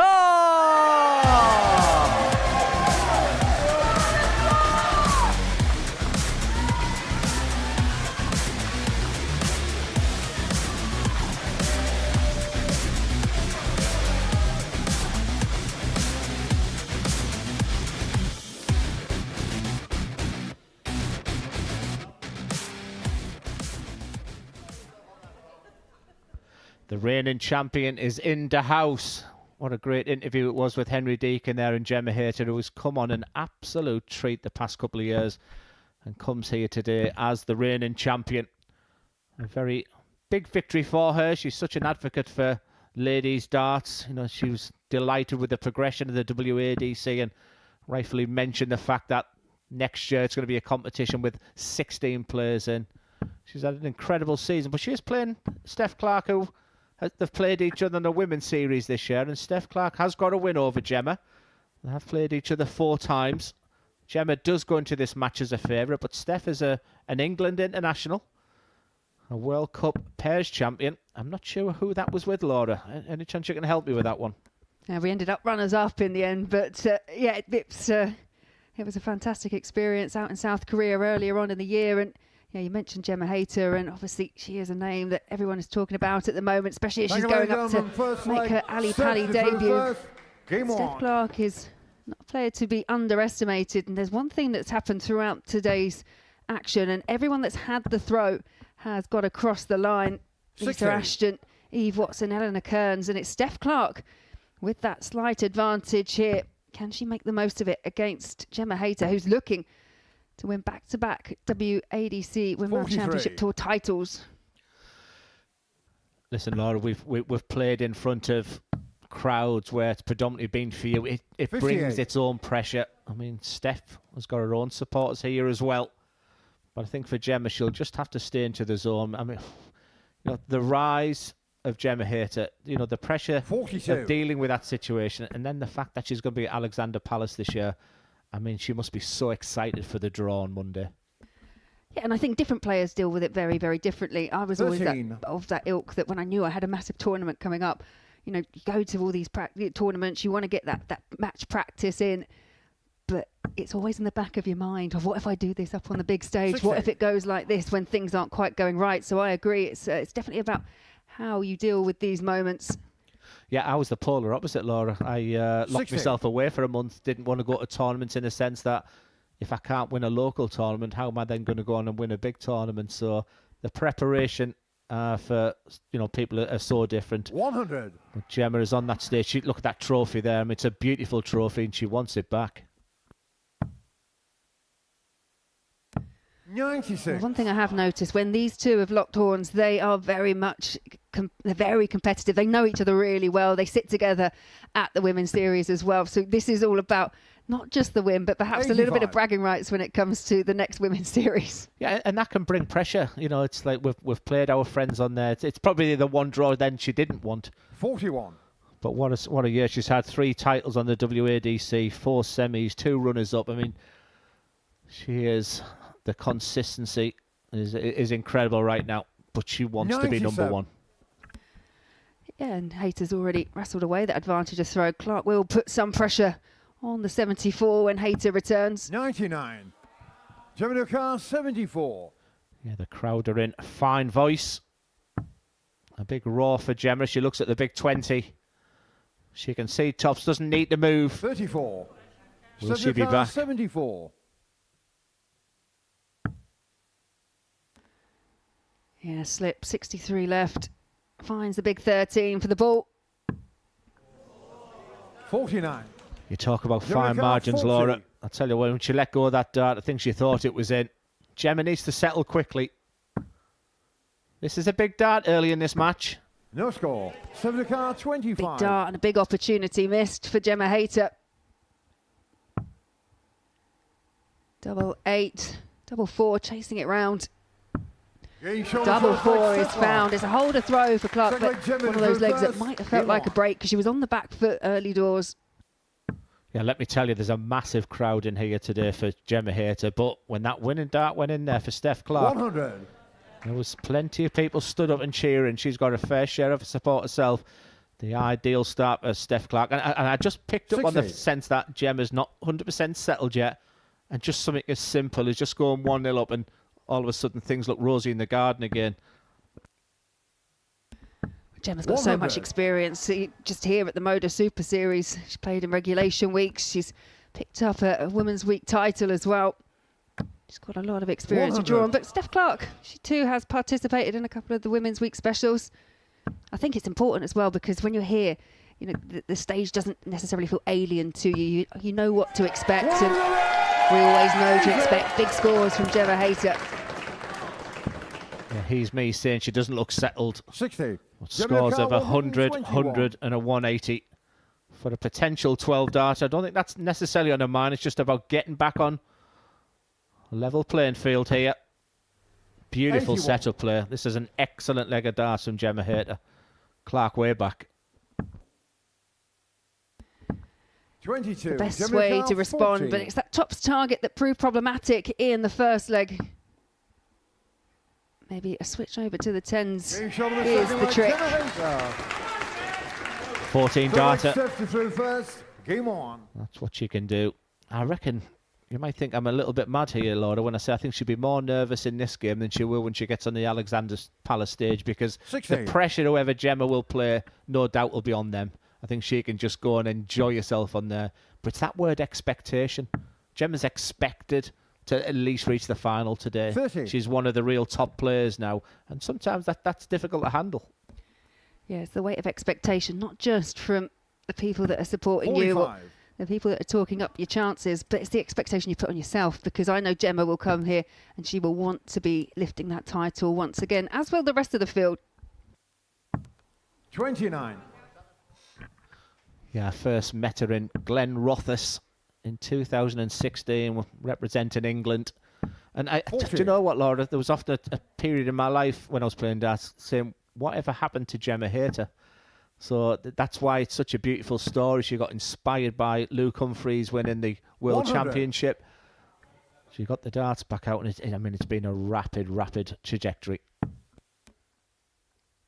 Yeah, really did make a strong impact when she made her return onto the circuit. We were talking, weren't we, in the break, and surprised to see she hasn't picked up a title on the PDC Women's Series this year. 100. However, so is the dominance of a certain Bo Greaves, winning the last 13 events consecutively. Yeah, we did say we were surprised, and we both nodded our head and went, yeah, Bo Greaves. Something like 86 matches unbeaten or something. Yeah, just a few. I've spent some time with Trina Gulliver this week, and been talking about the matches she had with Frances Honsalar. Dieter Hedman's got to get a mention, Anastasia Dobromoslova. But Laura, you must. It's almost like I'm sat next to you, and you're full of pride the way that the ladies' game is right now. Watching players play some fantastic darts this afternoon. Yeah, because I think it's something collectively that the women that have played darts have all kind of pushed and worked towards. So the fact that you're actually seeing it all unfold in front of you.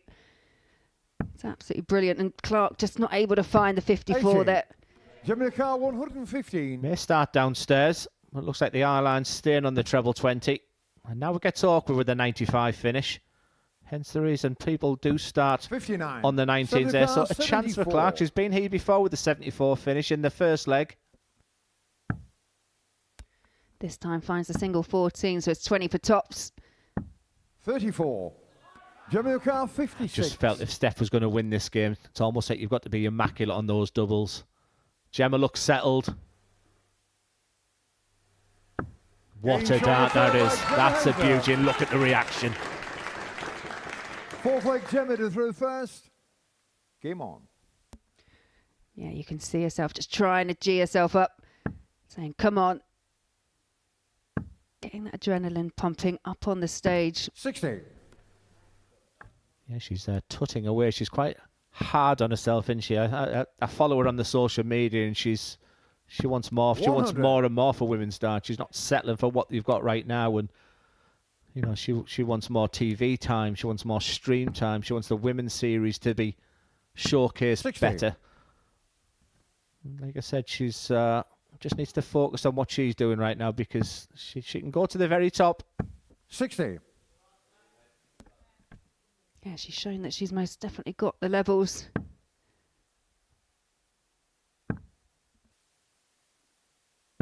$85. Feel for Clark here. She's going to need a couple of big visits. She's now on 60. the back foot. Yeah, it was just just looking as she ever played at Lakeside. And maybe, I should have known that without looking at my notes 85. there. But yeah, to go to Alexander Palace, 15,000 quid as well for the first round. Whether you win or not, that will help with sponsorship. We talked about the financial aspects of doing the circuit in 2026. Gemma can probably pick and choose with that. Good response here from Clark. 100. Gemma Carr 141. The long range finish of 141. Not going to go for Clark, so Hayter back 41. For 111. Gemma Carr 111. Treble 17 would have been the intended target, so Clark. 41. This would be for Gemma a break Carr back 100. and parity at 2 apiece. What a dart that is. She's getting 60. these types of Gemma Carr opportunities, a couple of 70. 74s, 100 when the treble 20 goes in. You feel you have to see it off. It's not a gimme, this 70. But Gemma makes it look ridiculously easy. That could be the big turning point in this match. Game on. Yeah, Clark has had opportunities to have this scoreline completely reversed. She's had missed starts in the last couple of legs at a double, and that has 31. proven really costly. But in a very similar position perhaps to Ellena Karns, who was on the back foot in the last match. You just got to think to yourself, hold, try and break and get back into 60. the match. As you mentioned, she's had opportunities, and when you're playing, whether it's a top seed, second seed, someone of the 100. stature of Gemma Hayter, we've mentioned the relationship, the friends, etc. When you get those types of finishes, the hard work's done when you're at the 100 finish, when you hit the treble 20. So she may look back and 85. think, it's down to me, it's my fault, I had the chances. Or she can be inspired what Ellena Karns did and look for some sort of major fight back. 40. Yeah, the one thing I will say about Steph Clark, she won't give up. She will be determined right till that very last dart. 33. And those last couple of visits may present an opportunity here for Steph just to pull away. 99. Again, a beautiful first dart there from Steph. She has control of this leg.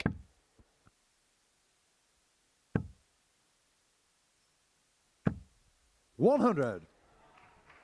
Yeah, but for how long? Because Hayter just a few points ahead. You cannot afford a 58. slip. Will Gemma make her move again?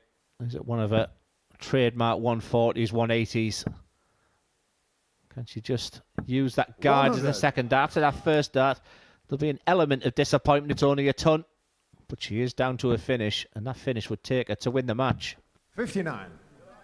Gemma 123. Well, it's far from easy as 1, 2, 3. Needed the treble 18 if she was to finish. 55. Steph 114. Again, it's one of those longer range finishes for Clark. Needs the treble 18. 43. Gemma 68. So it's going to be one match dart. And that dart is a double 16. 36. Steph 71. Fine margins. Clark, again, 71. Should get at least one at a double.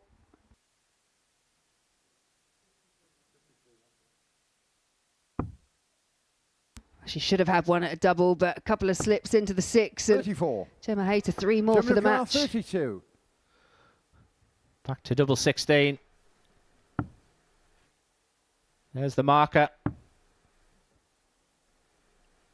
The reigning champion is up and running. Steph Clark had her opportunities in them games. A couple of chances at the 74 finish and one particular at the 100 finish to get back in the game. Gemma Hayter wasn't at her blistering best there, but I think she'll benefit from that win. It's smiles all round from the two good friends. The numbers were round about the 70 average through, but the important statistic for Gemma Hayter, she is through the semi-finals and she will play Ellena Karns.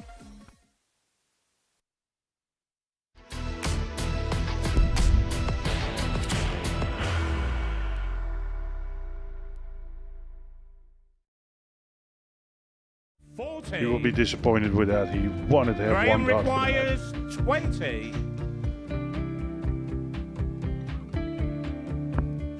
Graham Usher wins the first game of Champions Night, and it was an absolute ripper. He hit one of them on tops. He missed one on double 12. Which one is it? It's the hit. Outside opportunity for Andy Hamilton. Van der Velde should be getting a match start again here. He's already had one. Mr. Dart at tops for the match to win 4-1. And he Dart at double 16 gets the job done there for Jurgen van der Velde. He gets over the line with a 4-2-6. Did he go for tops, or did he just overshoot the single? Jimmy doesn't care. Jimmy just looks to eat this up to make the semi-finals for the second time. Adam Kaplas has been eliminated.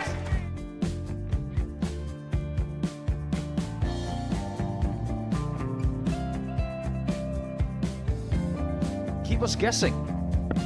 This time he's trying to leave double 18. He knows best, and he takes the lead. He's 2 darts away Jeff requires 86. from a Super Series final. He's 1 dart away. He doesn't need any more darts.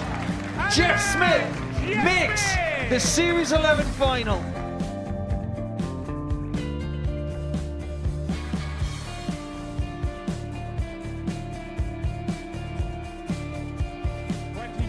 Is Usher losing his cool a little bit here? Oh, absolutely. Right now, I'd say the head's gone.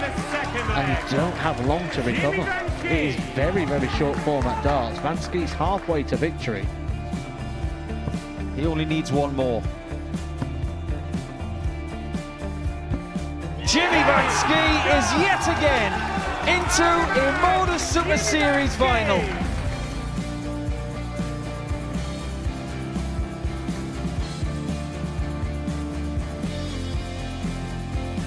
Flashback vibes. Can Jimmy Van Ski do the same? Just needs the one treble here on the 19s. Finds it. For the ball. 101. Oh, unlucky. A lot of pressure on it. He's going to split it. 2 darts for double four for the match. Game. Go. And the Modus Super Series 11 champion, Gemma.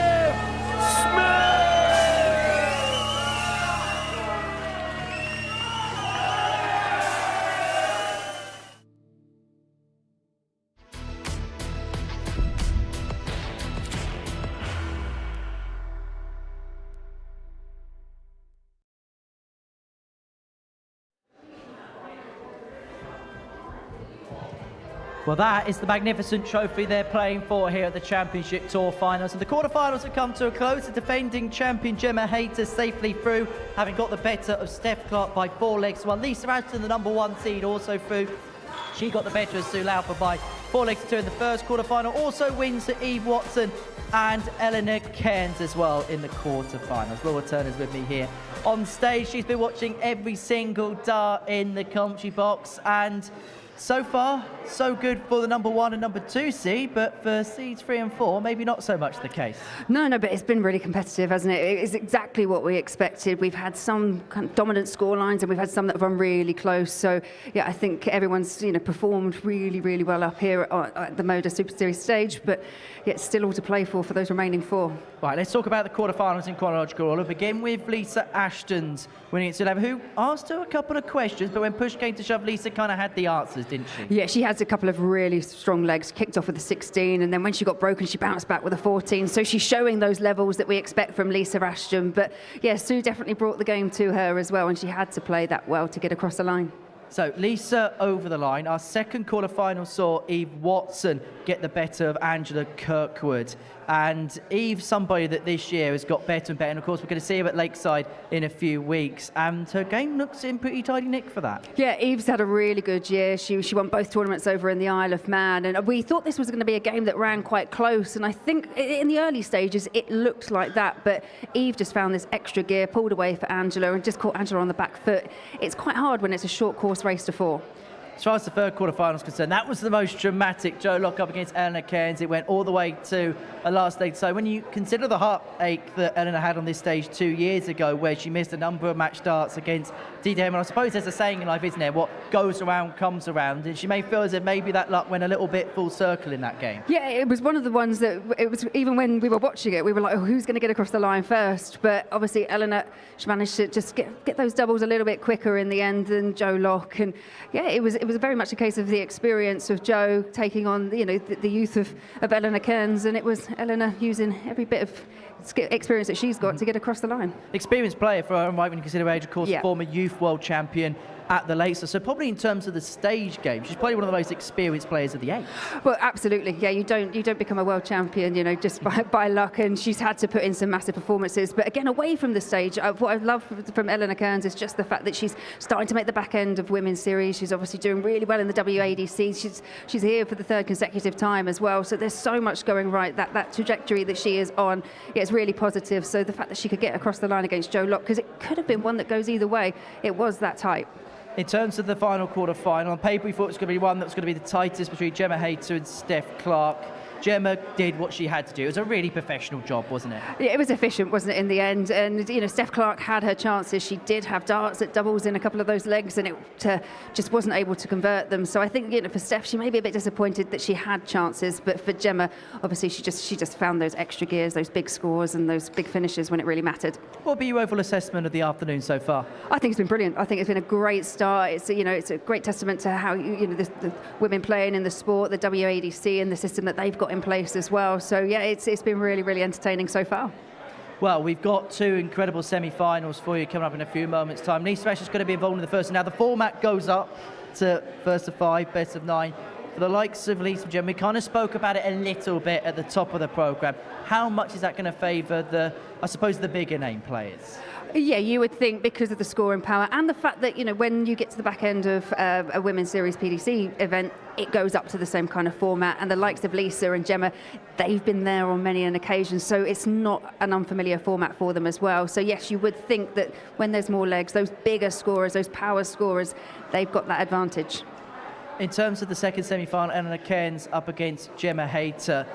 For Gemma, is it a case of just carrying on for her? Yeah, and you could see with Gemma that, she was a bit frustrated, and then we started to see those reactions when she found the breaker throw, and she really is powering towards the finish line. I think coming out on the next one, possibly, a little bit more relaxed up on the stage, and, Elena's going to have to, be on it right from the very start.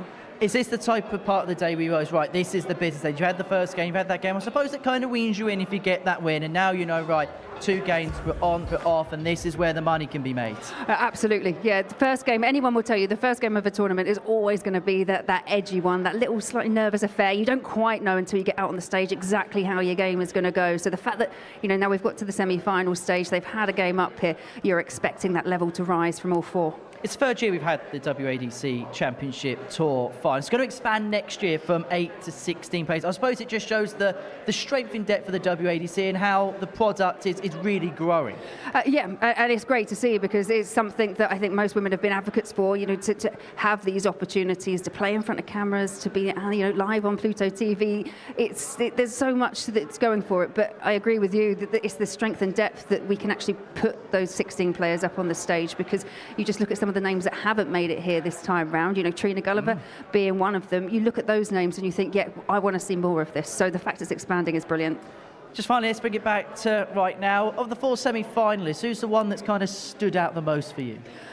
I think in terms of performance, I think Lisa's to me just looked the most comfortable, the most confident out there on the stage and produced some of the best legs. But there's been elements of everyone's game. You could look at Ellena and think, right, she's had to battle through to get to this point. She's got that fight, that determination. So yeah, I think they're going to be interesting semi-finals. And I think every player, when you're presented with those opportunities, especially against the big hitters like Lisa, like Gemma, you're going to have to take them quickly. And for both Lisa and Gemma, this is great preparation for the World Championship. Both are going to be playing there in a few weeks' time. So an opportunity just to get some games on stage in front of the cameras, and they can go into this, having won a big title like this. The confidence it will give them will be skyrocketing. Oh yeah, it's worth its weight, isn't it? Because just winning, that breeds confidence. And if you can go in with that winning feeling, you're halfway there. If you're happy walking up onto that stage, then yeah, there's a lot you can take from it. And the fact that you've won a title in a field that's as competitive as it is. Well, it's going to be an interesting set of semi-finals, that is for sure. And we're about to get the action underway. Semi-final number 1 is Lisa Ashton up against Eve Watson. There's not a favourite for the Dart players, but it's clean, it's clinical, and the composure was there. Instead of a semi-final match against Lisa Ashton, and it's going to be Eve Watson. The fist pump is there.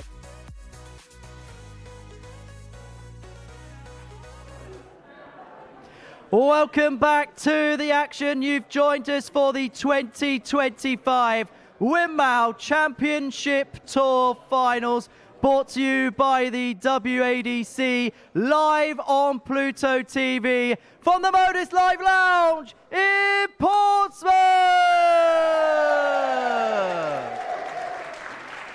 Let's toe the hockey and let's meet the semi-finalists. Firstly, could you please welcome the number 1 seed, a 4-time tour event winner this year, the reigning Women's World Match Play champion, and a 4-time Lakeside champion of the world, the Lancashire Rose, Lisa Ashton!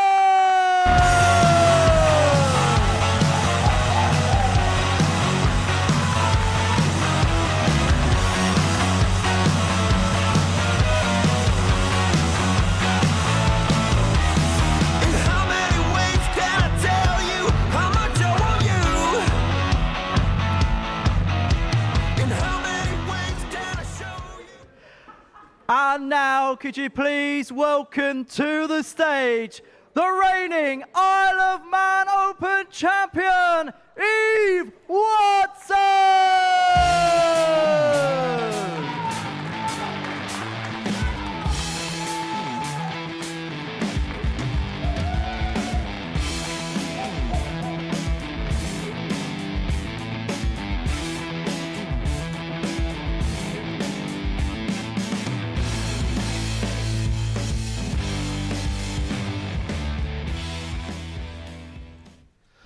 the stage is set.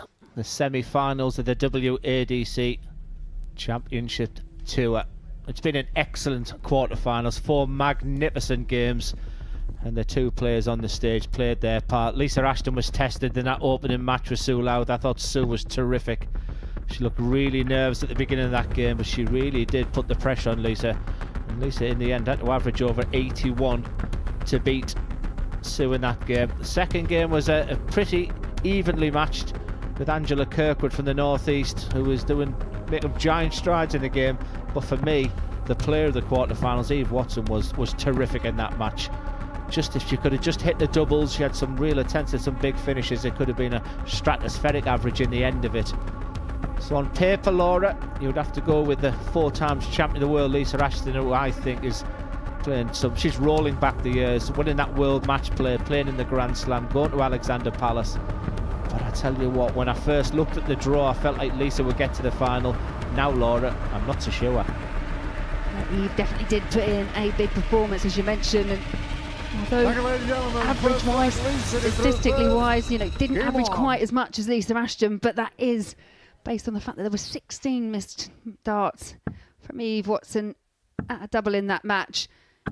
16. But for Eve Watson, if she is going to get to the final, if she is going to get past Lisa Ashton, it's something she hasn't done previously. They've met on a couple of occasions, both in 2024, once at the PDC Women's Series, the other at the British 100. Open in the semi-final stages. And Lisa Ashton got past her on both accounts.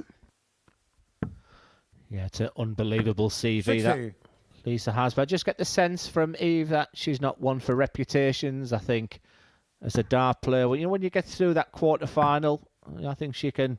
It's almost like 30. a sense of, I've done what I needed to do today. Now everything else is a bonus. I think with Eve, I just get the sense that she's relishing this challenge, and why not? 85. The pressure's on Lisa. And if Eve can produce the dart she produced in the quarter-final, then this could be a cracking game. 60. Yeah, I think when you look at what Eve Watson's achieved, and she might not be a name, obviously, that a lot of people are familiar with, but for us players on the circuit, definitely more than aware of the achievements that Eve has made. And like I said, just the last couple of years has just found that extra level. Mentioned before, she was out in South Korea representing Wales. 156. It's Lisa first down to a finish. She could do with a treble. 100. What a last dart that was once again. I thought that second dart was covering the bed. She's been really busy on the exhibition circuit as well, Lisa, so she's fully fit. She's match sharp. Looks like she's fancying the chances 97. today. Lisa But Watson down to a finish also. Will it be the trusted tops for Lisa? It's double 12 after that first dart. 41. Yeah, the big slip with the last just affords an opportunity here for Eve Watson. Treble 18 would have left tops, so Ashton 58. coming back, but 15. It's all about that first dart for me. Yeah, it can get ugly. And I tell you what, that's only just crept in. And I do have a theory, Laura. When you go for a big number and it just creeps in, you never miss the double. And once again, that trend continues. Lisa Ashton is up and running. She leads 1-0. 60.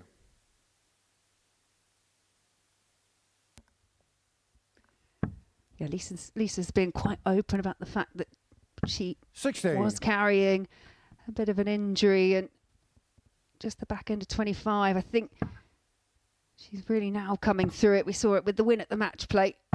46. Are we going to see it here once again? Because she's looking very comfortable up there.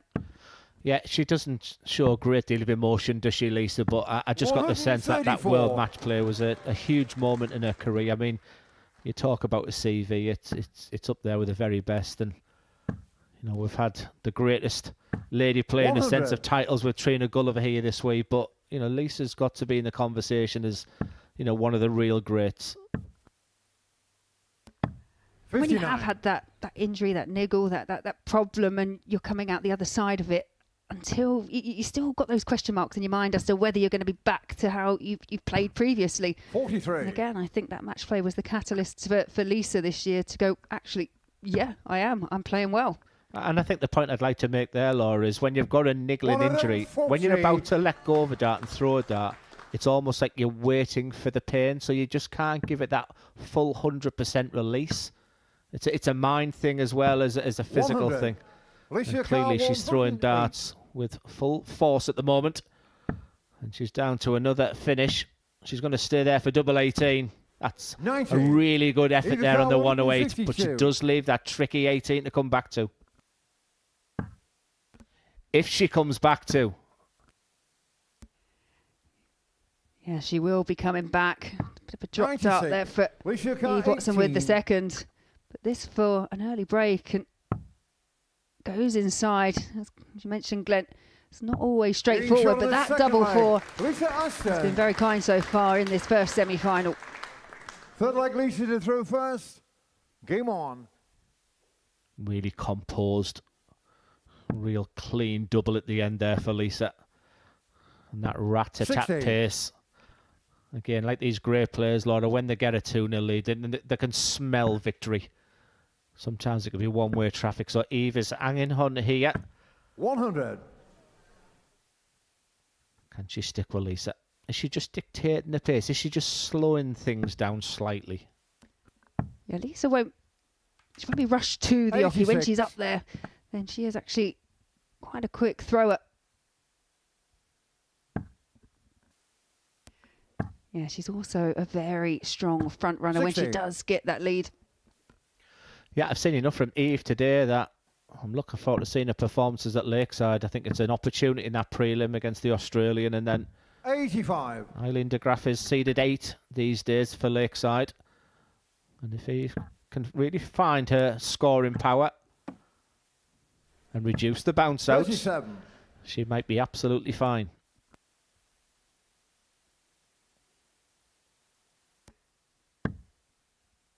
That's the perfect first start for Lisa Ashton, looking to fill the bed. 108. They're the first maximum of this match. I mean, I know she's going to Alexander Palace, but the way Lisa's playing, if she was going to Lakeside, it could be 5 times world champion. 140. Lisa She's got playing 90. some really good stuff. Potential 14, 15 darter here. The fact that Eve's on a finish means she'll go for the bull. 65. And it wasn't far Eva away. Carr, 164. Well, this would be an absolute showstopper. 58. Lisa Carr, 25.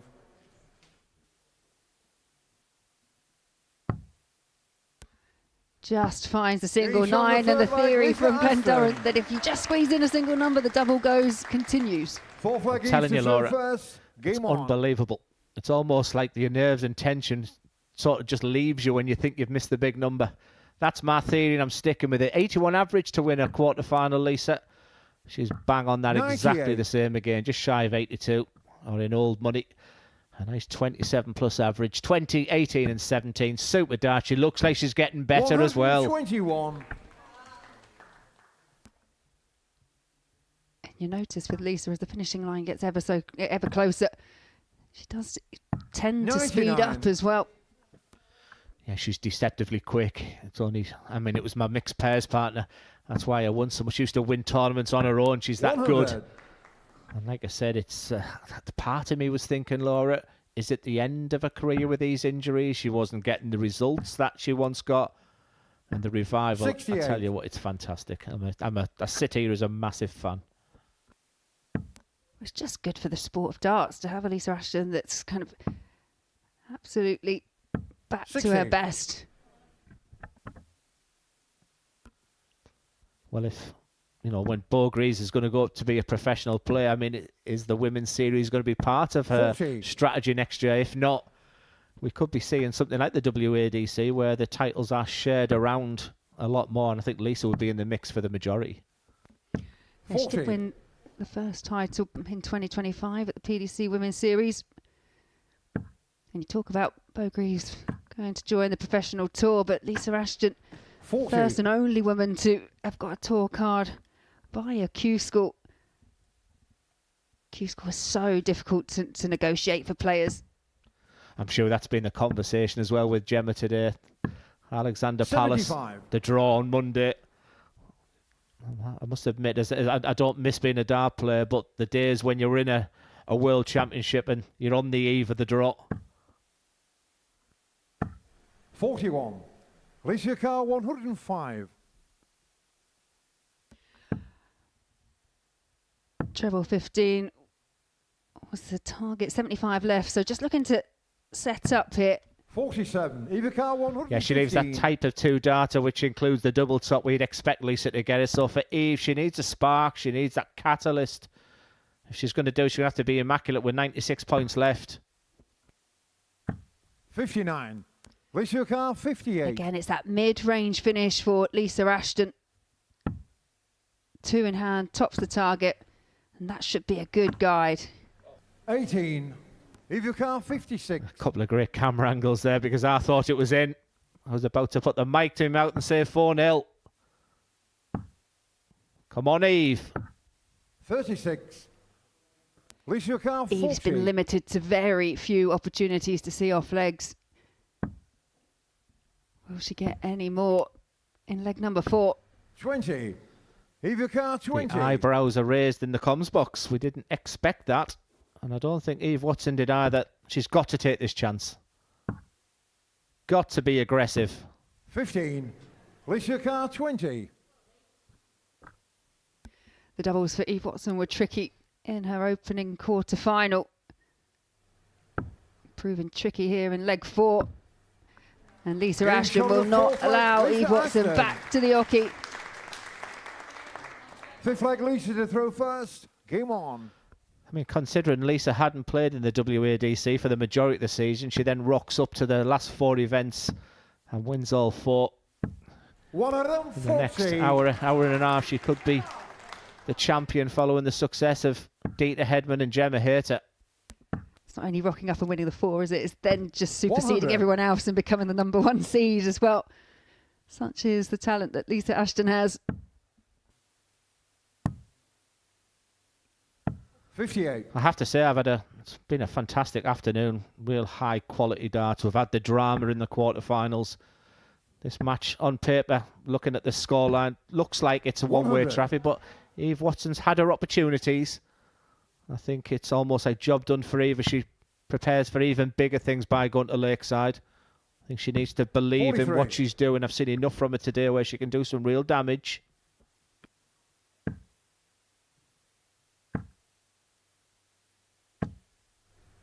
100. Did well to get that last dart through the first 2.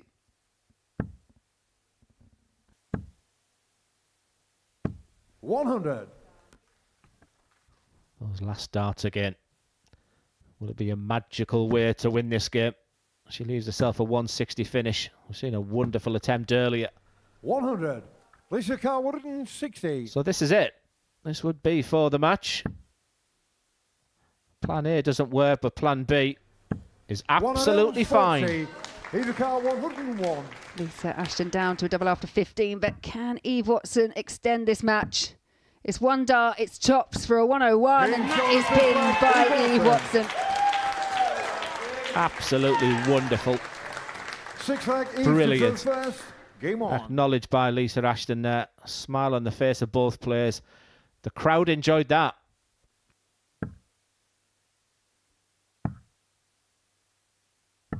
$57. And even though this is now a really difficult task for Eve Watson, we'll need to reel off the next 4 100. legs if she's going to get past Ashton. I do think when you're in that situation, for me, you don't want to be whitewashed. You never want to lose, but 83. you still just never want to be whitewashed. Yeah, it's. I think we've seen an excellent fight back already from Ellena Karns. So once the whitewash has been diminished, you know, I just get the sense that Lisa doesn't feel that pressure that a lot of us do. I think she'll, I think you need to be patient. 57. And I think that's something that Lisa has in abundance. She's 20 points ahead plus these. 100. Lisa Ashton just seemingly finding big trebles almost every visit. She's looking very comfortable up there and just 41. maintaining that pressure on Eve Watson.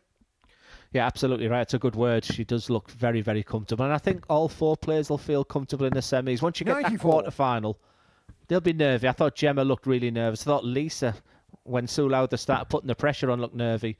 I think you'll get these players playing their best start in the semi-final. And once again, Eve Watson ain't out of this just yet. No, she will have a chance to come back for the 126. We've already seen the 101 from 47. Watson. Eva Carr 126. So we'll start in the 19s.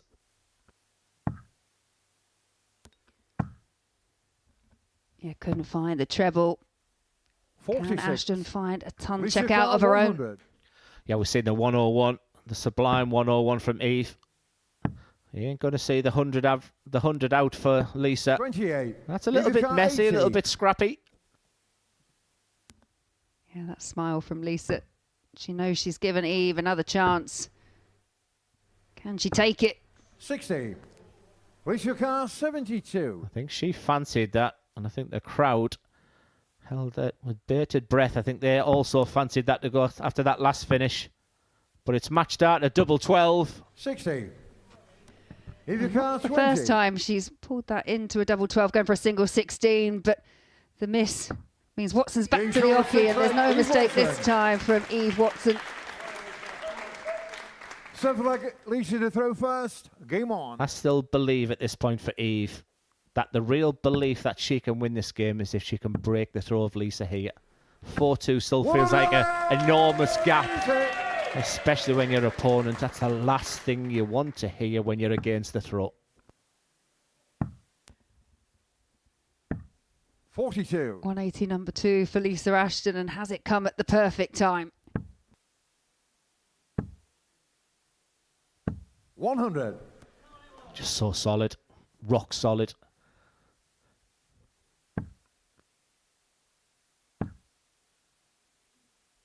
$60. It really could be the beginning of the end right now if Lisa Ashton can find another treble or two here. 60. Well, no big treble found, but is first to a finish, down to 161 after 9, and Eve Watson now in all kinds of trouble. 31. Lisa Yeah, that looked like a resigned look, Laura, there from Eve. The wry smiles on the face. Plenty of time for Lisa. 89.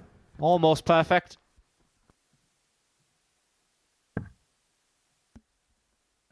Yeah, Eve still smiling. It's just not clicked 43. in this leg. Lisa Carr 72. Well, as long as she doesn't hit the double 16 on this 72, she should be fine, because that's a beautiful first start. 48. 2-match darts come and gone for Lisa Ashton, but she knows she's got plenty of time. 96. Lisa Carr 24. Here we go. Great marker. The number 1 seed is through to the final. Lisa Ashton is rolling back the years these past few months. The world match play champion. She's going to be at Alexander Palace, and she's playing some of the great darts, and it's great to see the reaction from Lisa.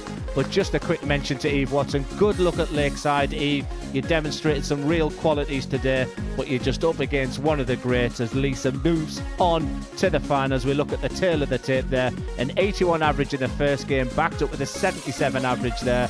Lisa's going to take some stopping. Second semi-finals next. It's Ellena Karns against Gemma Hayter.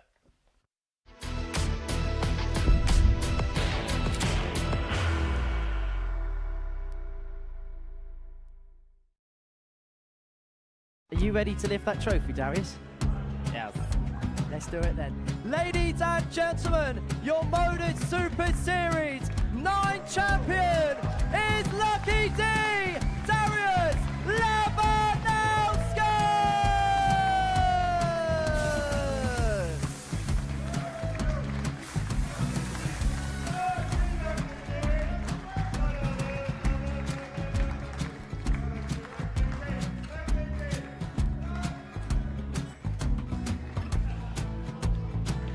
Well, what a wonderful night of darts we have seen, and we are ready. Our champion is ready, and it's trophy. So receive the trophy. £25,000. the new Modus Super Series champion, the Terminator, Marvin Van Velzen.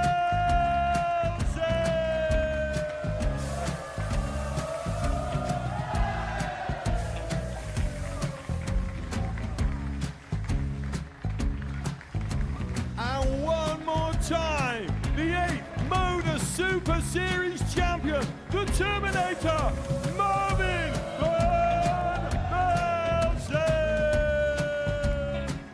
And the new Modus Super Series champion is Andreas Dirty Harrison.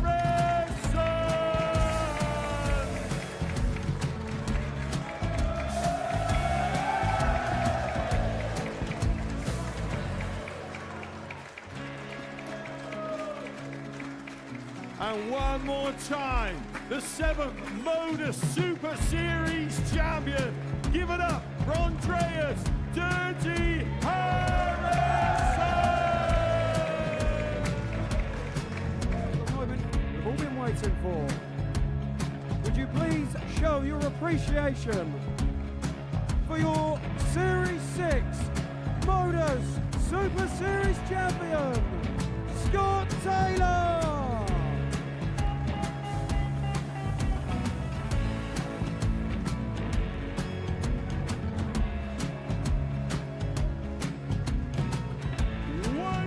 Time, your new Modus Super Series champion. He is Chucky. He is Jim McEwen. Ladies and gentlemen, your Modus Super Series champion, retaining his title, the Nuke, Luke Littler.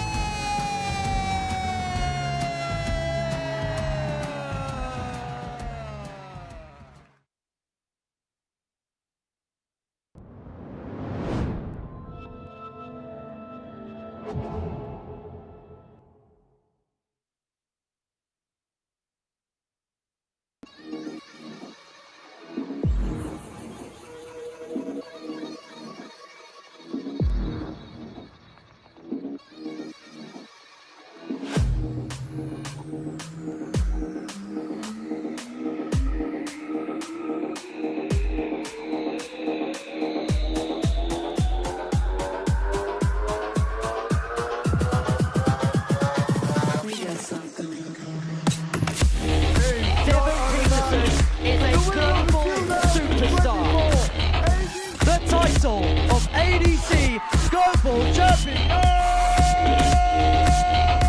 the African Warrior, Devon Peterson!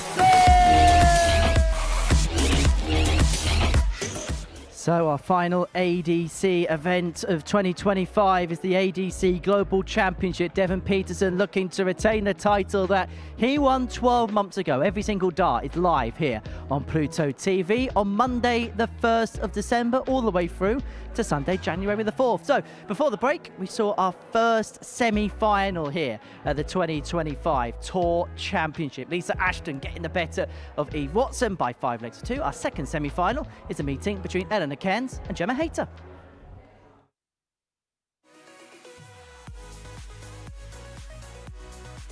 Karns back, it's 2 at tops. It's the excellence of execution. The reigning champion is up and running.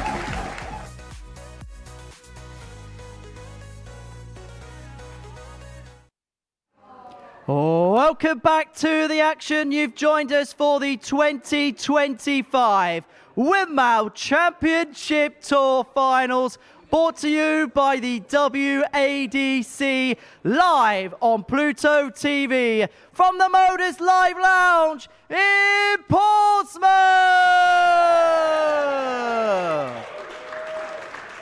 Let's toe the hockey and let's meet the players for our second semi-final. Could you please welcome to the stage a winner of 2 Women's Series titles, a multiple winner on the WADC Tour circuit, and the reigning, defending Tour champion, Gemma Hayter!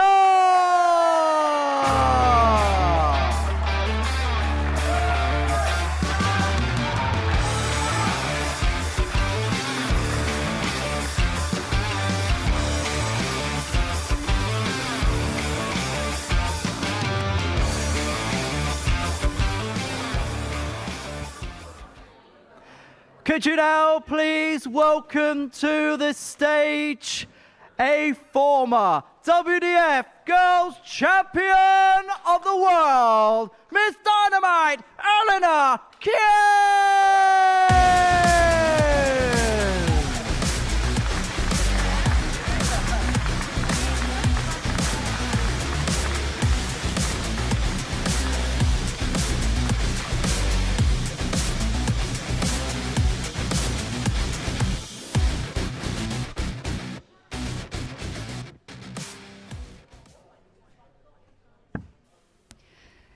Yeah, semi-final number 2 here at the WADC Women's Championship Tour Finals. We've just seen Lisa Ashton get the better of Eve Watson, 5 legs to 2. Who will be joining her in the final? Gemma Hayter, she got past Steph Clark in her quarter-final, 4 legs to 1, whilst Ellena Karns was in a real battle with Jo Locke, edging Jo Locke out 4 legs to 3. And I think, going from what we were talking about earlier, Glenn, that we might see just another level here from Gemma Hayter. She looked a little bit edgy in that first match, but semi-final, will this see her produce some of her best stuff? I think it has a real similarity to the previous semi-final. I think Lisa Ashton went into that game as a huge favourite over Eve Watson, on the back of Eve Watson playing excellent in the quarter-final, and I see the similarity here in a sense that gentlemen, first flag Gemma to throw first. Game on. Gemma goes in as the big favourite, and Ellena Karns on the back of that superb comeback in her quarter-final. I'm expecting a performance here from Gemma. Yeah, and she'll have that expectation for herself because she could have come unstuck against Steph Clark. Steph Clark did have opportunities in 2 or 3 of the legs that she lost. It could have easily have been a different result overall, but Gemma Hayter, we know she's got gears and levels that she can go through. But Ellena Karns, they have met 3 times this year, all on the PDC Women's Series, and Ellena Karns did get the better of Gemma on one occasion, but Gemma has won quite comfortably the last 2. And there's Sue Lowther sitting in the crowd, watching all the action. She played in the very first quarter-final here against Lisa Ashton. Yeah, she's soaking up the atmosphere just before both players come on. We had to look through our comms box there. Everybody was singing and shouting.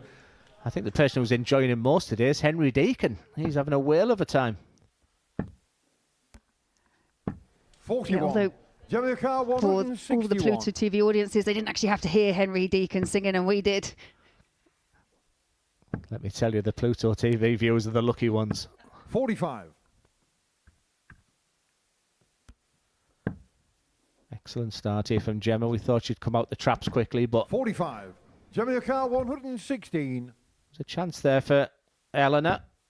What a beautiful dart is that for the 116. Big number hit. Oh, an absolute stunning. Listen to that crowd.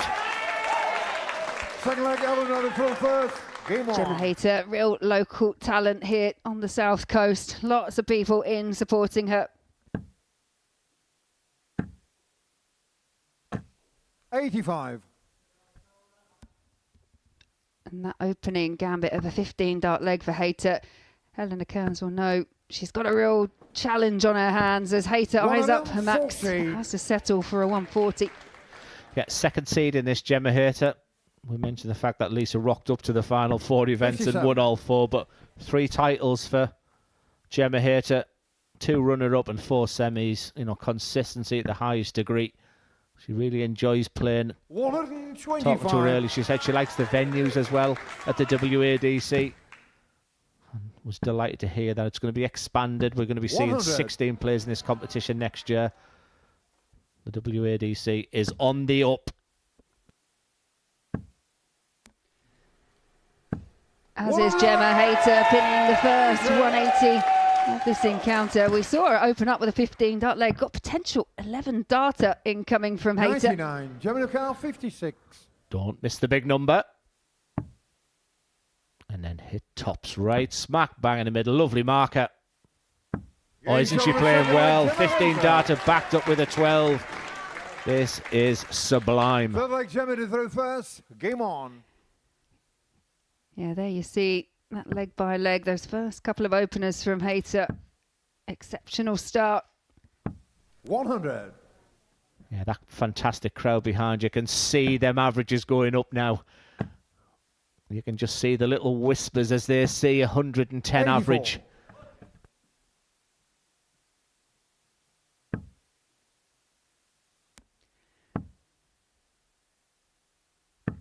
30. Yeah, and a real confused look on the face of Hayter there. Yeah, she could be quite hard on herself. She really was in that quarterfinal. This is good from Ellena. 85. She just needs to dig deep. I don't think Ellena will probably realise right now, the experience she's getting right now will hold her in good stead moving forward. 45. Just those last couple of visits from Hayter have just presented an opportunity, I feel, here for Ellena Karns. 24. Ellena will know that, and I think sometimes there is this thought process that you're always trying a little bit too hard when you've got an opening like that against someone who is firing in 12 and 15 dart legs against you. Yeah, I'm just having a look at that throw there from Ellena. 30. Beautiful rhythm, despite the score of 30 there. I still think the point of release could be just a little bit smoother. You can just see the little jump in the air for each one. Just have a look when she releases. Look at 45. the rocks steady when you look at Gemma's. But if you look at the throw we're about to see, you're just almost Nathan Aspinall-esque, where everyone has just got that little jump in the air. Now watch the difference here with Gemma. Elegant. Just the arm doing the work. The mechanics of their arm just doing everything. Timing, stunning. Absolutely perfect. I will say the grip for Gemma Hayter, though, slightly unorthodox because she has that dart positioned quite far back in her hand, holding the point and almost flinging it through, but uses it to such effect. Great shout, Laura. Yeah, do you know, I never noticed that. It's an incredible grip, isn't it? And with Ellen, she's got that width of the wrist. Similar to certain Luke Littler. Well, this has been a sparkling start to this game for Gemma Hayter. Game shown the third leg, Gemma Hayter. Really, really good darts. 15 and 12. She couldn't sustain that, but more importantly, it's a 3-0 lead. I think she mouthed rubbish. She's hard on herself. Yeah, she does demand perfection. She's one of those players that she actually managed to do herself a bit of an injury because of the amount of practice time she was putting in. She'll go on her social media platforms and chat with people who want to ask questions whilst practicing leg after leg after leg. And I think she's now found that right balance of getting enough practice, 100. but also making sure that she remains injury free.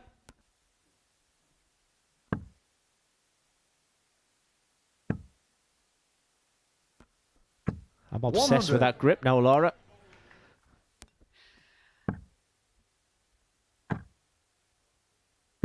$60. Yeah, it's definitely, as I say, it's with most players, they hold the bulk of the barrel and you can just see the grip. Again, a fantastic camera angle just to try and describe what we are talking about as well. That's unique. And that's what I would say to many players, one thing I don't teach is grip. I think we're either blessed with it. It's just about how you feel. Just remember the first time you ever picked up a dart and don't really deviate from that, because how could you teach that? No, I liken it to how you would pick up a pen. It's very similar. It's very unique to an individual. And I agree. I don't think it's something that you can really teach to any effect. 100. It's the most natural thing that you will do in darts. Should be hoping it's 6 darts from 201, and after that first dart. 135. No, absolutely stunning. 170. Well, come on, Ellena. It's on the board. 45. Gemma Karns, 66. Hayter here, 66 required. Her finishing has been exceptional. Her scoring has been magnificent. Can she find double 18? Well, it's double 9. 48. And that a slip, and this an opportunity, a rare opportunity for Ellena Karns. Stops for the 125. 85. Gemma Karns, 18. Again, a super effort. We've seen some magnificent efforts on some big finishing. This can get awkward. Now you've got to be aggressive. No score. It's almost like you're scared of hitting the big 9. Big chance for Ellena. Game shot on the fourth. Big chance taken. Ellena Karns does get one on the board. She's shaking her head because she knows she's really up against it with Gemma Hayter. Yeah, it's great to see the progression from Ellena. 45. She's not afraid to play on the development tour. She played in that PDC World Youth. applying a trade on the women's series. 41. All on the back of becoming the girls' world champion at Lakeside. Yeah, and this year she has made a couple of semi-finals on the women's series. As mentioned before, early on in the 100. season, did get the better of Gemma Hayter.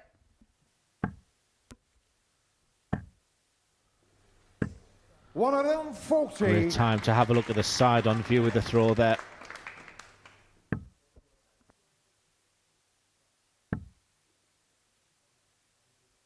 $125. Chastised herself after finding the 5 with the first, but it was a great adjustment with darts 2 and 3. 45. That's tidy. That is tidy from the side. Just looking at the elbow, the follow-through. Everything is in sync. She's not a million miles away from having that throw absolutely perfect. I just think 100. On the point of release could just be a little smoother. Look at the timing when Gemma throws the dart. And that's the only addition I would add to working with Ellena, I think, was the only thing. But the rest of it is fine-tuned. 60. Gemma Karkwood 131. Yeah, quite often when people ask me about throws and how to improve, I mean, it's very hard. 55. It's very unique to an individual, but I always think grounded feet. I always think feet first. Make sure your platform that you're throwing off of is effective. Yeah, hence the jump I was mentioning there. But Nathan Aspinall might hold his hand up and say, hello. 139. Gemma Karkwood 76. This for a 4-1 lead. And be on the cusp for a mouth-watering final with Lisa Ashton. It's double top. Wonderful. Clinical once again from Gemma Hayter. One away. Game on. Yeah, we've seen some great combination finishes so far. 41. Ellena Karns now just battling hold throw here and try and find a way of getting past Gemma Hayter, but both holding throw and breaking has proven very difficult. 95.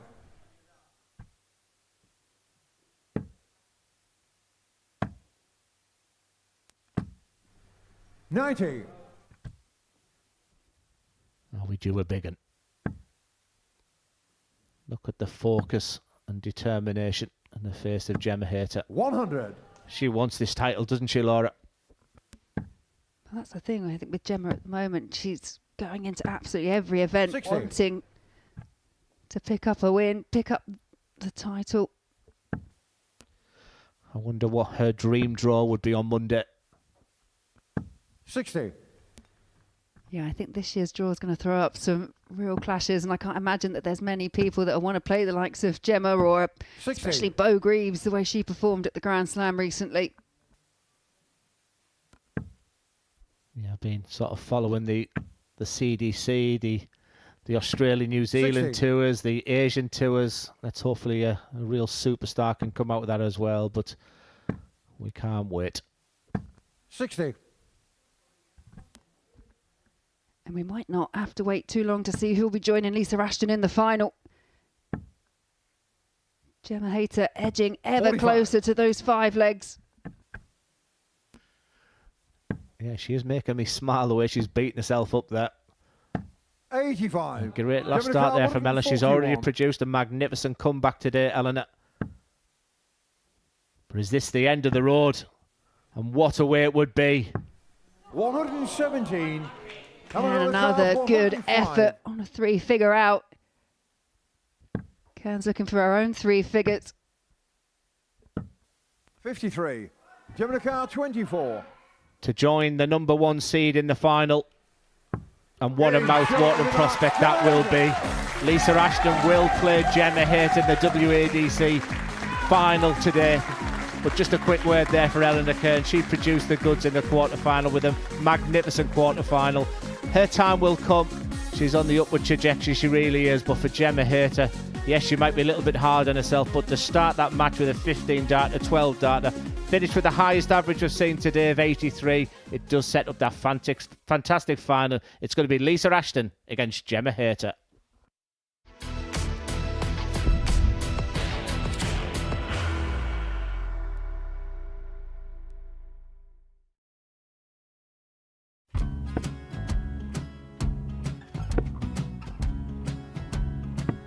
$54. Charlie McGuire, 164.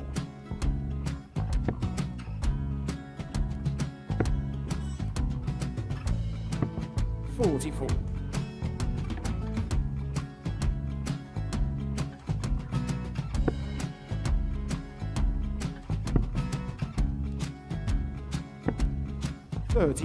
Charlie required 120. Well, 120. He's got a fair, at least 2 handfuls at this. Just needs to stay 60. there. That's a good shot. Halves his score. Leaves himself on a 2-darter.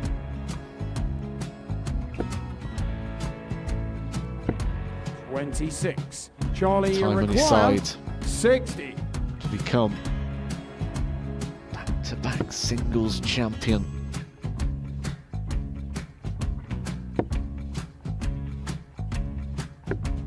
$40.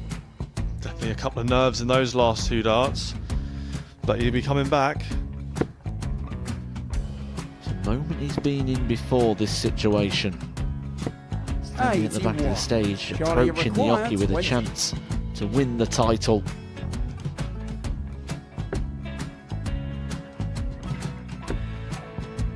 He did this to win the first title, if you remember. 11. I think he's gone. Georgia I think he's gone to 180. bust it, maybe. The first title he wanted 20. He went 6-7-7 to win it. He had a chance to replicate it again. Yeah, I get the feeling that was for a bust, and 39. on that situation there, George Scaife wasn't even 9. able to take it out going to the 18s on that switch. Yeah, I think he just panicked a bit, but he's done well to get that big one. Sometimes can be the hardest part. Georgia requires This is it. 79. It's got to be 19s. It's got to be 19s for this shot. Big 20 and a double. He's got the first one. He's going to get a match dart here.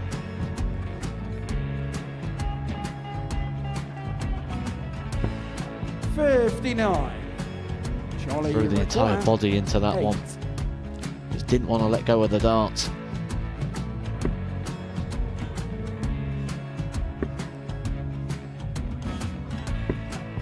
No score. He's given George a chance. Georgia require 20. I think George has been quite good on double 10 today. So many opportunities for Charlie Murphy. Go Couldn't get the job Got done. in the match! And the Red Dragon George Modus Scaife. Super Series Influencers Champion, George Scaife!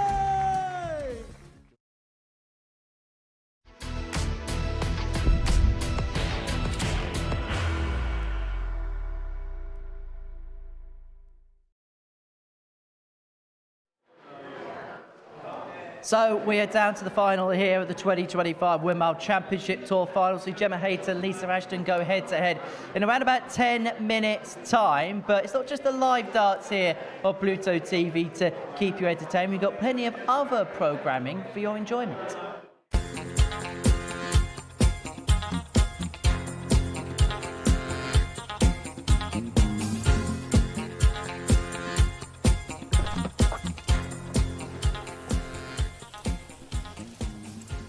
Well, I'm here at the Witchwood Park Hotel in Cheshire, where today I'm going to be meeting a very, very special guest. Now, this guy has sport running through his veins. He was, as a kid, a high jump champion, was a budding goalkeeper at a professional football club, but his love and his success came in the sport of darts. Went on to become a 2-time back-to-back champion of the world. It is no other than Adrian Jackpot Lewis.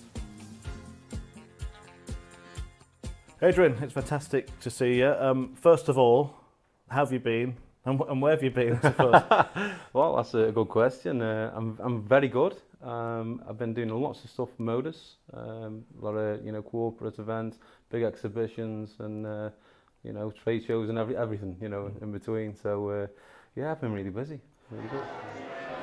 That's the Murph Meets series, and the first episode is with the 2-time world champion Adrian Lewis. That's available once we're done this afternoon here on Pluto TV. Ahead of tonight's evening session for the Modus Super Series. Well, we have got to the final of the 2025 Winmau Championship Tour Finals. Lisa Ashton takes on Gemma Hayter for the first prize. Gemma looking to retain the title. Lisa looking to win it for the first time. Laura Turner's with me on stage here at the Live Lounge. It was a final that a lot of people were expecting at the beginning of the afternoon. It's the final we're going to get in a few moments' time. And 1 and 2 seeds, it's no surprise that they've both made it through to this stage. We thought there may have been a few upsets because of the quality of the field, but yeah, it has gone as most people predicted. Let's go in chronological order then in terms of the semi-finals. We'll begin with Lisa Ashton's game against Eve Watson. Got out to an early lead, and from that point onwards, Eve tried to get on the comeback trail, but Lisa just had a bit too much in the end. Yeah, she worked her way back into it slightly. She's got those couple of legs on there, but Lisa was just too strong. And I think what you're seeing from Lisa is these bursts of, really, really quick legs that she's finishing off, big finishing. And so, yeah, it was just an all-round professional performance from the number 1 seed. We mentioned at the top of the show, she looks like a player in 2025 that's really getting herself back to that form that we've become so accustomed to seeing.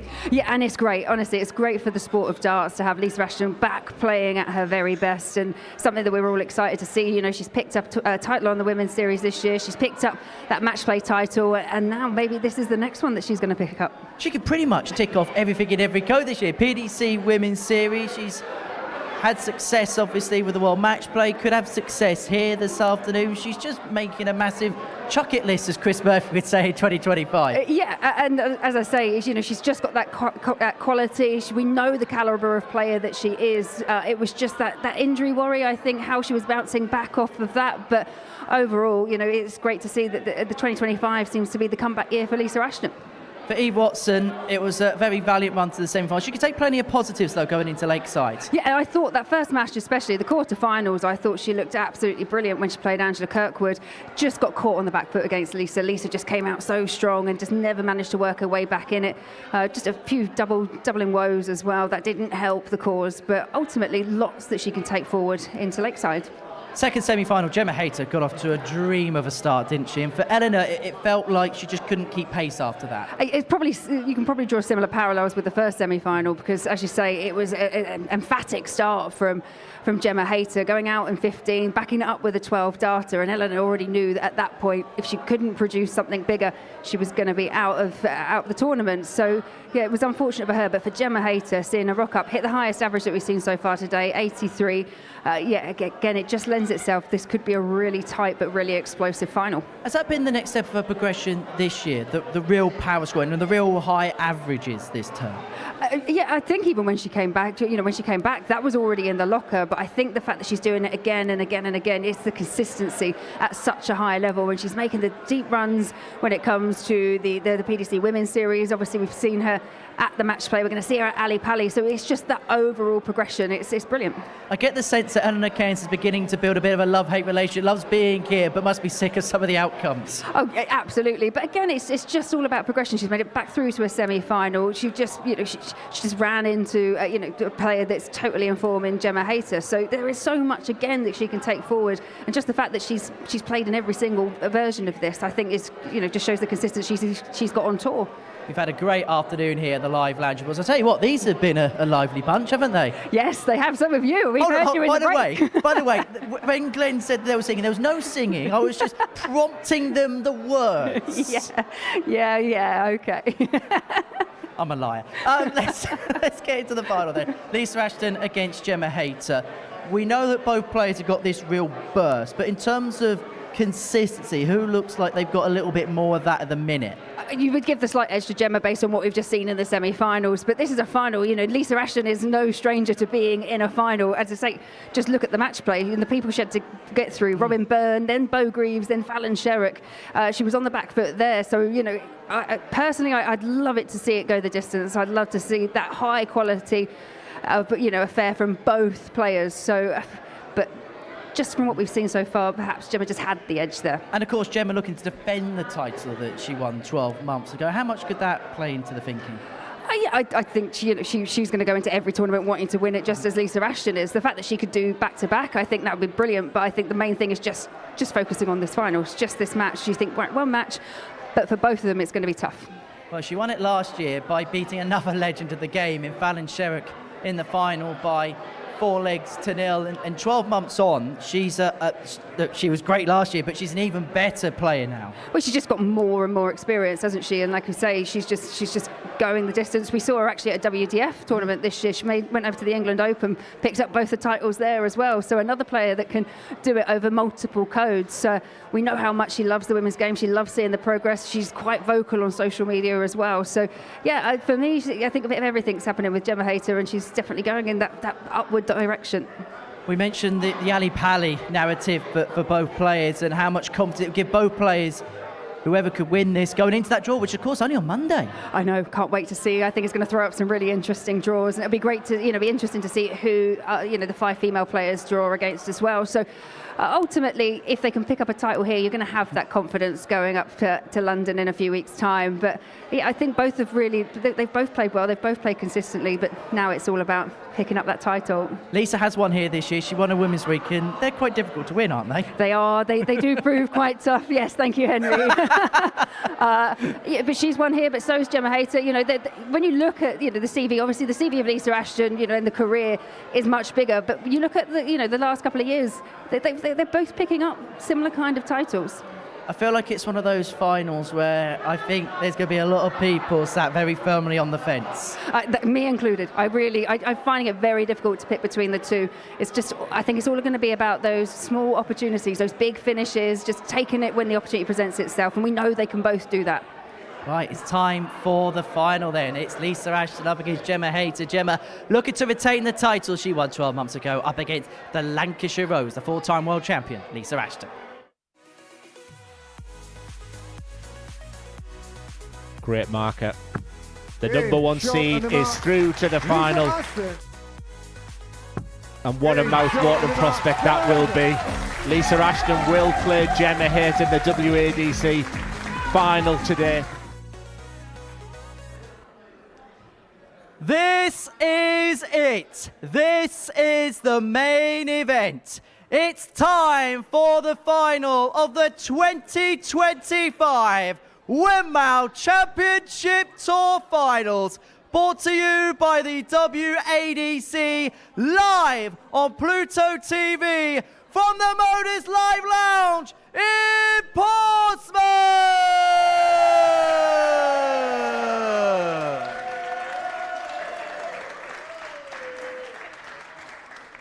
Let's toe the hockey and let's meet the finalists. Firstly, could you please welcome a twice Women's Series champion, a multiple winner on the WADC Tour, a former Women's Week champion, and the reigning, defending WADC Tour champion, Gemma Hayter!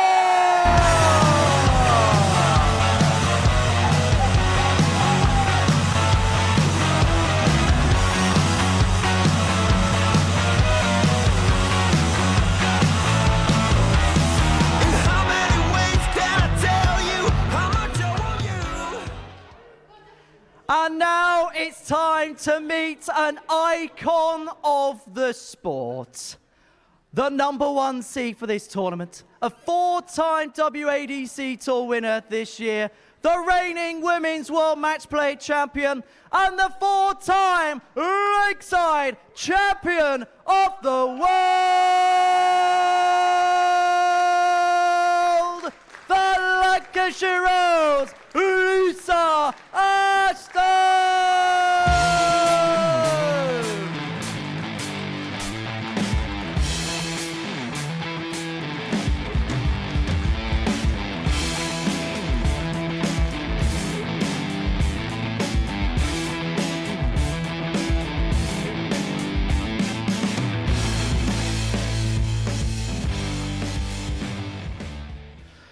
Yeah, this is the final that everyone predicted and the final that everybody wanted. 2 elite competitors, 2 contrasting style, and 1 title on the line. Gemma Hayter is the reigning champion, and she is desperate to do exactly that again. The scoring power, the composure, the big moment finishes is a key attribute for Gemma Hayter up against the icon that is Lisa Ashton, the 4-time champion of the world, and just as important, the world match play champion 2025. She having a real renaissance with the game. The enjoyment is there. Look at the smile on the faces for the pair of them. But two fantastic players. And I guess, Laura, it's the final that many of us hoped it would be. I like that. Thank you, ladies and gentlemen. Yeah, as you say, I think when the draw was done, you see the number 1 and number 2 seeds. They're hard to look past, despite how strong the rest of the field was. It was what most people predicted, and I have to say, true to what we thought, both players really upped the level when it came to the next match, the semi-finals. 60. Yeah, Gemma was straight into her rhythm, wasn't she, in the semi-final? Just a little bit of a nervy opening dart there. And there'll be some early shadow boxing between the pair of them. But it is a key attribute to the success of this game. There won't be much to separate them. Lisa's the type of player that it might take her time to get into that rhythm. But I do like the all-round game of Gemma Hayter right now. I think she's going to take some stopping. 100. Yeah, and they're no stranger to playing each other. This will be their 5th meeting so far of 2025.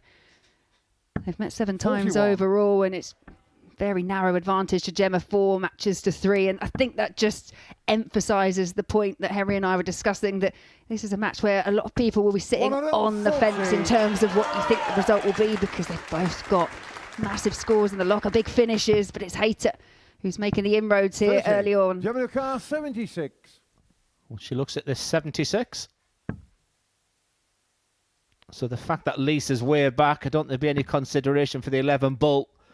So I've got no problem with that one. A bit of a happy accident. 36. One thing I did pick up on the head-to-head, Laura, the last 2 games they've played, it's currently Gemma Hayter 9 legs, 41. Lisa Gemma nil. Karns, 40. And it's been a super quick start from Gemma here.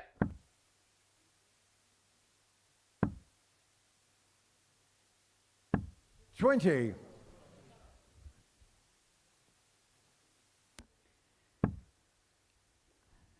Another few misses for Gemma 60. Hayter, but again, Gemma Karns, 20. Ashton not able to make any real impact in leg 1. Game show To 20 dart, hold the throw in the end. And it may be a good idea to forget about the stats. Game on. It really genuinely is about that trophy for Gemma. An emotional win last year over Fallon Sherrick, 45. a big win. To beat Fallon Sherrick as Ellena Karns has introduced herself into the audience, which is always great to see, I feel. But the focus for me is advantage Hayter.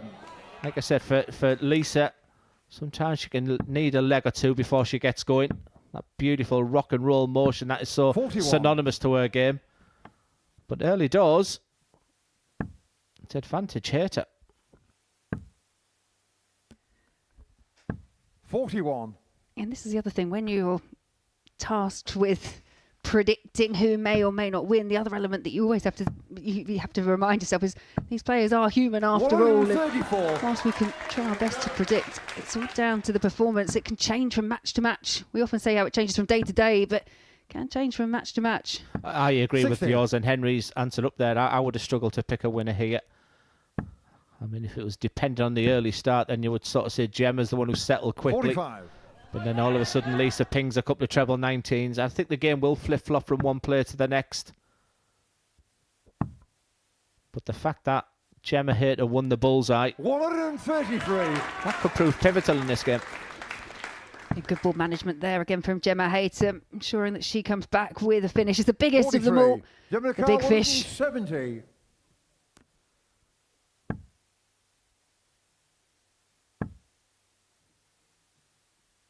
$60. I was about to say it's still advantage to Gemma Hayter, but the fact she's gone trebleless there, we're still waiting for Lisa to really find that treble 20.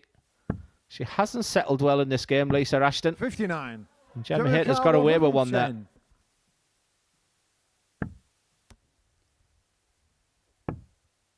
Narrowly finds the 10 and pings the tops. And the theory of just scraping in a single number and finding that double, it continues today, Glenn. Game on. Telling you, Laura, next time you're on a big finish, when you go for the big number, just try and hit the wire. Try and hit the big numbers hard enough, let alone a point in the actual segment. 30. But that was an opportunity there for Gemma. 2-0 up, broke the throw, Lisa. And then just the score of 30. You don't expect Lisa to 100. not be on her A game for too long. But despite the fact it's a best-of-9 game, you certainly don't want to go 3-0 down to Gemma Hayter. So for the first time today, worrying moments for Lisa Ashton. In that first quarter-final against Lowther, she started well, but Lisa was able to respond. 85. Gemma Hayter just keeping up that big scoring pressure. Only kicked off with a trebleless visit, but backs it up with the 140. 30. Yeah, you've got to take in the factor of respect as well. I think there's an awful lot of respect on that stage between the two players. I mean, 58. Here's that dynamic of Lisa's got that incredible CV where you still feel the best is still to come for Gemma Hayter. So they're in different sort of career paths right now, but at the same time, it's as good as I've seen Lisa play for a long time. And you have to kind of remind yourself that the reason that Lisa Ashton is here in the WADC Winmau Championship Grand Finals is the fact that Gemma was the one that convinced her to come to those last ones. And the irony would be if Ashton does find a way past Gemma Hayter in this final. I tell you what though, Laura, there's a smile on my face. You tell us that the crowd are making a difference here. They've definitely gone up a notch or two. 58. They're playing a huge part here. They've been super respectful when Lisa's throwing. This is for a 3-0 lead. This is one-way traffic. Hayter leads 3 legs to 0. Yeah, and that interesting stat that you mentioned earlier, the fact that in their last 2 games they've both gone the way of Gemma Hayter, but Lisa Ashton hasn't found a leg, and she's facing something similar here unless she can start finding some big scores. I mean, I'll let you go on the stage and tell Lisa, but at the moment it's Gemma Hayter 12, Lisa Ashton 0. Has anyone ever done that to Lisa? I'm not telling her. Absolutely not.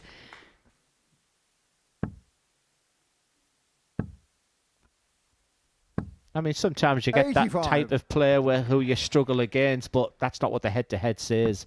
It's just more on the current form between the pair of them.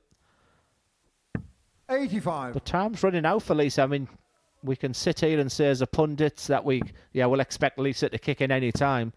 But the reality is, time is running 100. out. And Gemma Hayter will ping a 15-darter in. She's already demonstrated a 12-darter today as well. So these are nervy moments for Lisa. 60.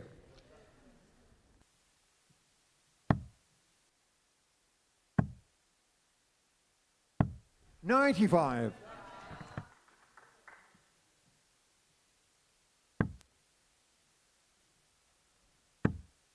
So we often talk about the scoring power as well. 45. Lisa Carr 170. Gemma's been good on the doubles, but one stat is that Lisa hasn't had a dart or a double yet.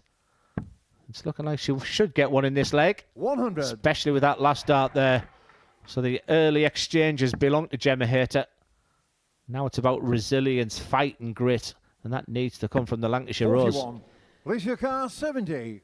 And we saw a fight back in the quarterfinals where Ellena Karns came back from a deficit.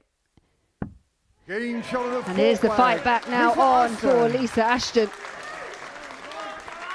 Deflect Gemma to throw first. Game on. I'm just looking at the responses there. I wonder if she knew about the hoodoo of those last couple of games with a 0, because that's a strange reaction there from Lisa. Yeah, 100. I think you do remember being beaten to 0. I genuinely do. 95. Especially when you are facing very similar opponents at the women's series. You get to those back end and they are normally familiar faces. Your Bo Greaves, your Gemmas, 85. your Fallons, your Lisas. So yeah, I think she perhaps knew. Yeah, it was a funny reaction, wasn't it? And I tell you what, when you're 3-1 down, you hit those wires. When you're 3-1 up, they just seem to creep into the treble 20. Welcome to the weird world of Glenn Durrant's brain.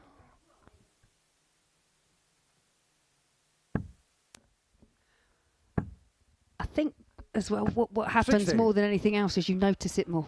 because it feels more important because you are the one that's chasing. So you kind of, it comes with that negativity, and then you see your opponent 96. ping a treble, and why can't I do the same thing? I'm not sure if that's an element to it as well. I'm going to steal that analogy because I think you're absolutely spot on. But here comes Lisa. 125. Gemma 160. I was about to say, here we go again. Well, that's a disappointing first dash. She needs a treble. She was in control of this leg. 85. What a last dart that is. Yeah, could prove vital if she gets back to the Oki, which she will. 97.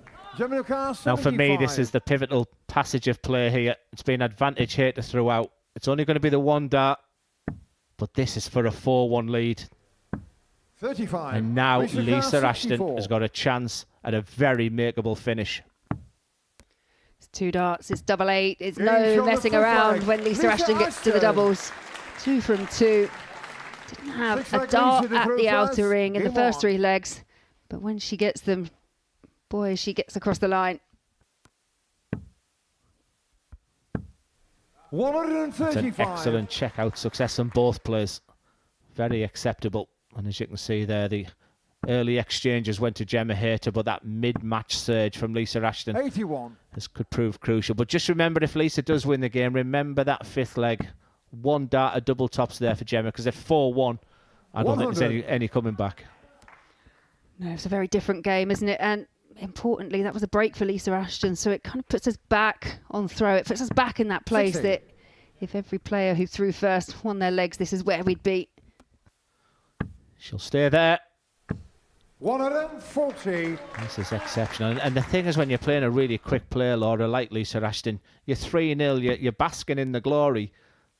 Within like 2, 60. 3, 4 Lisa minutes, Carr, we're 126. looking at a level game here. Quick look at the score. 66 remaining. 86. Yeah, you're so used to starting the 1-2-6 on the 19s that when you go to the 20s route, that's almost like your mind goes blank. But she got there in the end. Gemma does get down to a finish, though. It just keeps the door ajar. But not for long. 3-3, what a game. Yeah, Lisa's first miss after double, but wasn't a costly miss. For me, the stat that means the most when it comes to finishing is doing it with the amount of darts you've got left in your hand, doing it per throw as opposed to each individual dart. Yeah, one thing I love about this building, it does create 60. an unbelievable atmosphere. Let me tell you, the hush and the silence is deafening. Yet when Gemma Hayter gets a big score, a big finish, 95. her supporters are magnificent and just reverberates around the building. 140. But from 3-0 down, Ashton fighting back in is slightly silencing the supporters of Gemma Hayter. 96. But she's a proper player and she's dealing with the situation really well. This is an excellent response from Gemma Hayter. 85. She's first down to a Gemma finish. Carr, 6 darts 170. once again from 170.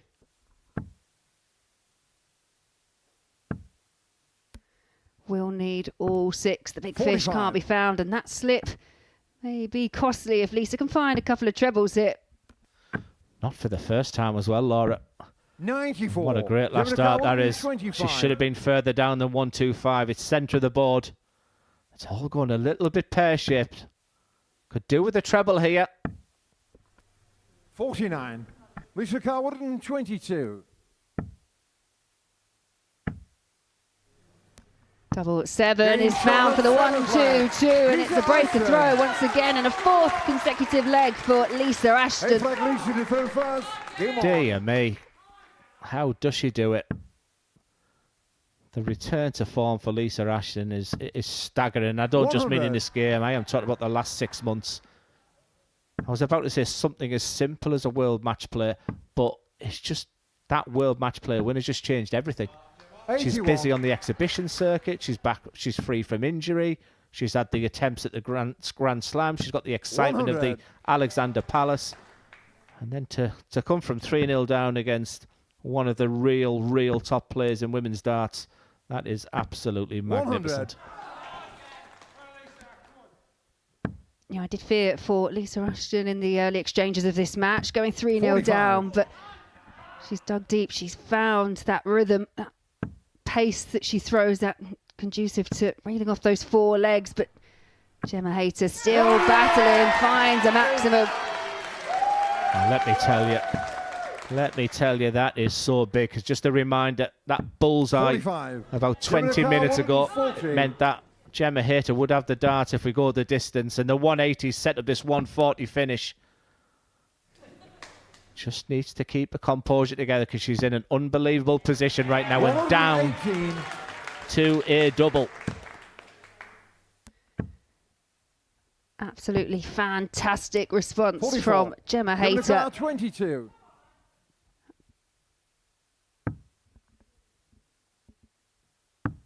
No mistake, and it's a 14 dart leg in response by Gemma Hayter to level things up at 4 apiece. We do go the distance. It's something we thought may happen. Right down to the very last leg.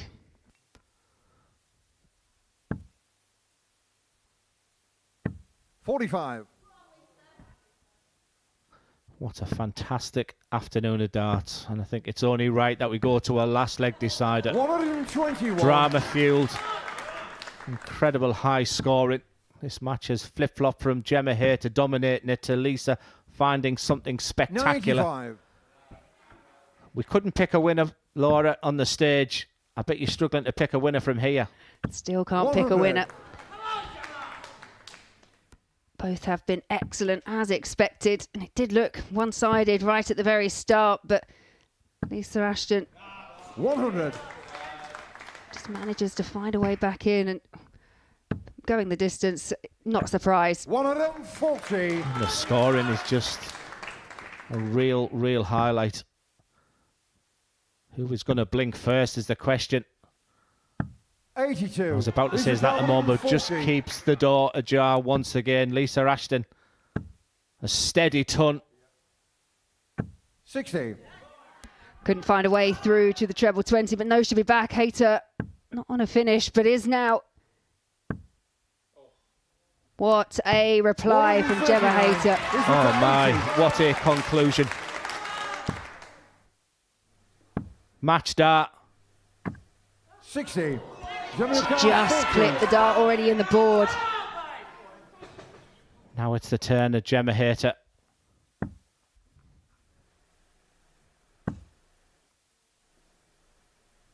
Gemma Hayter retains her WADC Championship Tour final in an absolute thriller.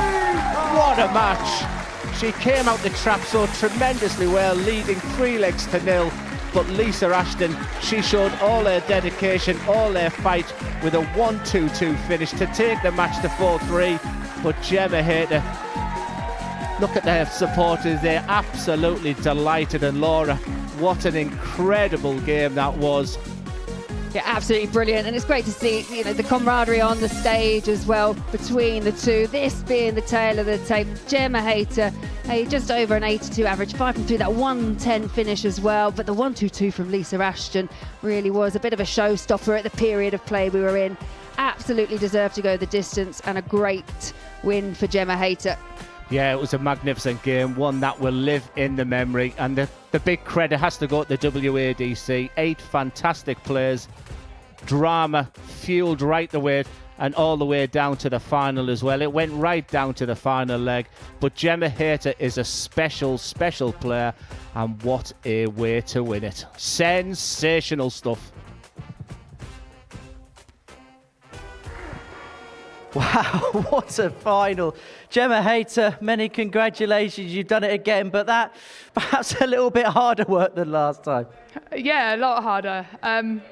Lisa just said to me then, she said, oh, I really enjoyed that game. I said, I enjoyed it when I was 3-0 up. But yeah, she really made me work for that. It was a really good game, actually. It was 2 top players just going for the jugular, wasn't it? Yeah, I felt really at ease when I was 3-0 up, and then I think that 1-2-2, and I thought, right, you need to get your head on here. But yeah, it was kind of like a tale of 2 halves. Obviously, she'd start off well and I'd start off poor. Then, obviously that 1-3-9 then was huge to leave the tops, and yeah, I'm really lucky that he caught her. Was there a point in that final when Lisa was coming back at you that you thought maybe you got hit? Yeah, definitely. Like I said, I think she was obviously slow to start and then very quick to obviously catch up with me and then overtake me. But I had a really good leg to make it 4-all. Really good 139 to leave the tops. And she said to me then, she said, it caught my flight. And I was like, good. And you must have felt, right, I've got one chance, got to make the most of it. Yeah, definitely. They were really high, the ones on top. So I was really glad that I didn't go inside because I've got a tendency to kind of throw across my body and then I think I would have hit the big 10. But double 5 was my nan's favourite double. So when I hit that earlier, I gave my arm a big pat. So yeah. I remember last year when you won it for the first time, this was a big one for you. It felt like a bit of a breakthrough win. What does winning it for a second time mean for you? Yeah, it means a lot. Obviously, like you've heard the crowd today; they've been brilliant. So, yeah, it means a lot, and it's nice to obviously do it in front of your home crowd. What have they been like? Were they a bit of a fourth dart at times? Yeah, definitely. I mean, a few times I heard my mum, and I kept thinking, "Shut up!" But no, yeah, obviously, yeah, I did. So, yeah, no, it means a lot. What does this do in terms of confidence as well? Obviously, World Championship for yourself. I know you're really looking forward to that in a few weeks' time. What kind of confidence could winning this give you ahead of your debut at Ali Pali? Yeah, like I always say, obviously confidence, it comes with winning. And obviously if you keep winning, then you're going to be confident. And yeah, I rode my luck a few times here. I know I did. But I think in the end, I probably deserve to win it. Becoming a specialist this tournament now. Yeah, it's not bad, is it? 2 out of 2. So yeah, I'll hopefully be back next year. You've done your side of the bargain for Portsmouth, and you'd be having a Pompey 1-0 up on Millwall at the moment. So it's a good. Oh, brilliant! Who scored? Zach Swanson. Oh, lovely. However, today is all about you, and last year you lifted that crystal trophy, and you get the opportunity to do it again. Well, ladies and gentlemen, the 2025 Winmau WADC Championship Tour winner, retaining her title, Gemma Hayter!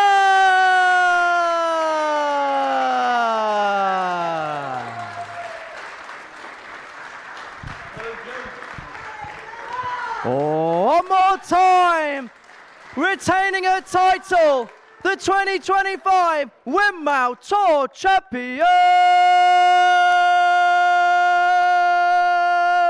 Gemma Hayter!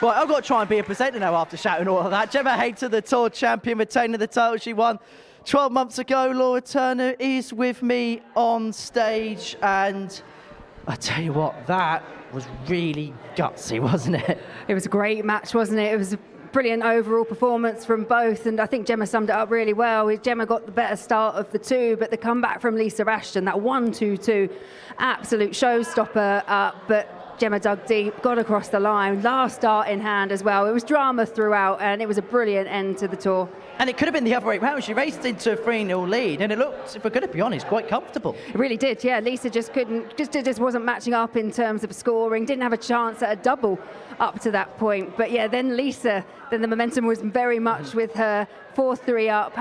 Couldn't quite get across the line, and Gemma got there in the end. But what did Gemma do so right to get herself back into the game once she did fall behind for the first time? Gemma, and rightly so, has belief in her own confidence, has confidence in her own abilities. She has that belief, and she has had the experience of picking up the title here. I think it's just remaining composed, which she seems to be able to do in abundance. And just when you present it with a chance, like she was, is that you've got to take it. Lisa had that dart. She said, in her own words, it clipped off the flight. That was how close she was to winning this. Yeah, it was awkward, wasn't it? When it first went high in the 20 bed, she had to try and get it across the top. She had one match start for to lift the title herself, but yeah, it starts, and it was just an unfortunate clip with the last. There were some key moments, key passages of play in the final. We'll begin with the 110, which felt like a real building block, didn't it? Yeah, and for me, Gemma, she was very much in control in these early exchanges between the two of them. The 110, everything just felt like it was going the way of Gemma Hayter. Like I say, she denied Lisa Ashton any chance at a double up to leg 3. And that was just, it's what we expect from Gemma. And look, as we mentioned, Lisa Ashton, she's not going to do it. She's not going to let anyone win it the easy way, is she? No, and rightly so. And like I say, it then got very, very dramatic. Lisa then took the next 4 legs. So it really did flip-flop between the pair. And this 1-2-2 to go 4-3 ahead on the 7-7, it was exceptional. The timing was perfect. And it goes back to what we were saying early on, is that when the opportunity presents itself, you have to take it when you're as good as these two.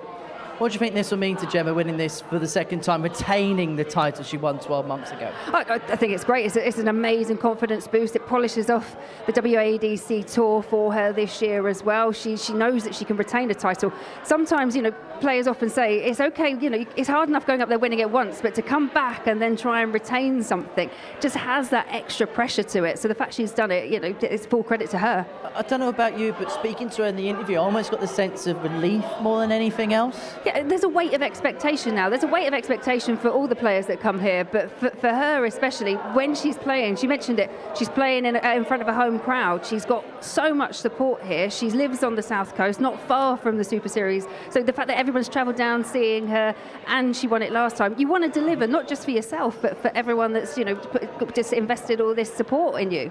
Because she is a fairly relaxed character, so much so she's been asking for the football scores all afternoon, which is probably why she's happy to know that Pompey are leading, as we know. But she is somebody that just plays with this real relaxed manner, don't she? Well, she does, but she also plays in this manner that she does chastise herself a lot up on the stage when she isn't finding, when she has a slip or she hasn't got the big scores. So she will be very critical in terms of her performance. But overall, off the hockey, and in terms of the game in general, she is quite a relaxed character. As you can hear, she's got a fair few fans in the crowd, and it made for an incredible atmosphere in that final, wasn't it? I know Lisa had a few in the crowd, obviously Gemma being the home favourite here. The people in the auditorium this afternoon, they really contribute to a great afternoon of darts. Absolutely, and Glenn actually mentioned it in commentary, the fact that there was full respect as well. When Lisa was up there, obviously they did have a favourite in Gemma because of being a local kind of tournament for her.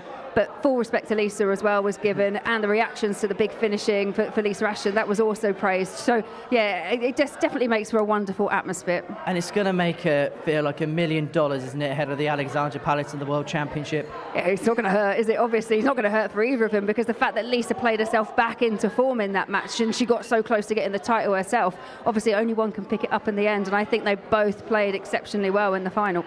However, the year that Lisa's had in 2025, won the match play, has had success in the women's series, had pretty much success everywhere she's gone. She's going to go into the Alexandra Palace. Obviously, we saw her scare Kian Van Veen at the Grand Slam just a couple of weeks ago.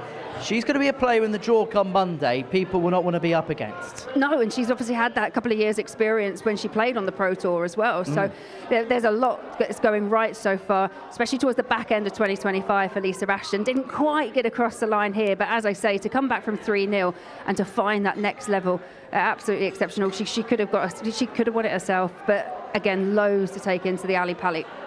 And the WADC Tour just grows bigger and bigger. 16 players in this next year. Yes, and it's great to hear. It's great to hear that these tournaments are expanding. We've got the platform here, obviously, at the Live Lounge, where they can play in front of the TV cameras, get used to that. The experience of playing here, and I say that from a personal point of view, you can't buy that kind of experience. It's absolutely fantastic.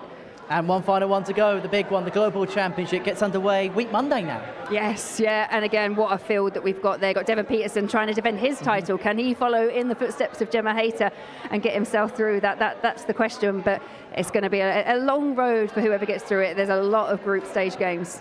Well, it certainly is. Laura, thank you very much. You're on the double shift. Yes. I'm off to have a lie down in a darkened room and rest my voice. Plenty coming up across Pluto TV. Remember, we're back tonight from 7:30 p.m. to see the finals night of 2025. Archie Self, the 16-year-old sensation, he's been brilliant this week. He's going to be in action there alongside Mervyn King, two players that span two different generations. I'll whisper that quietly. Coming up next is the Murph Meet series, where Chris Murphy is meeting some stars of the sport. He's catching up with the two-time champion of the world, Adrian Lewis. That's coming up in a few moments' time. Then Champions Week at the Modus Super Series gets underway. underway on Monday morning from 9:30. Keegan Brown is looking to pick that up and end his year in some style. And then, of course, as he mentioned, the ADC Global Championship will get underway on Monday, the 1st of December. The first dart will be thrown in anger at 9:30. We've got 12 consecutive days of live darts for you on Pluto TV. The finals will take place on Sunday, the 4th of January. So plenty coming up.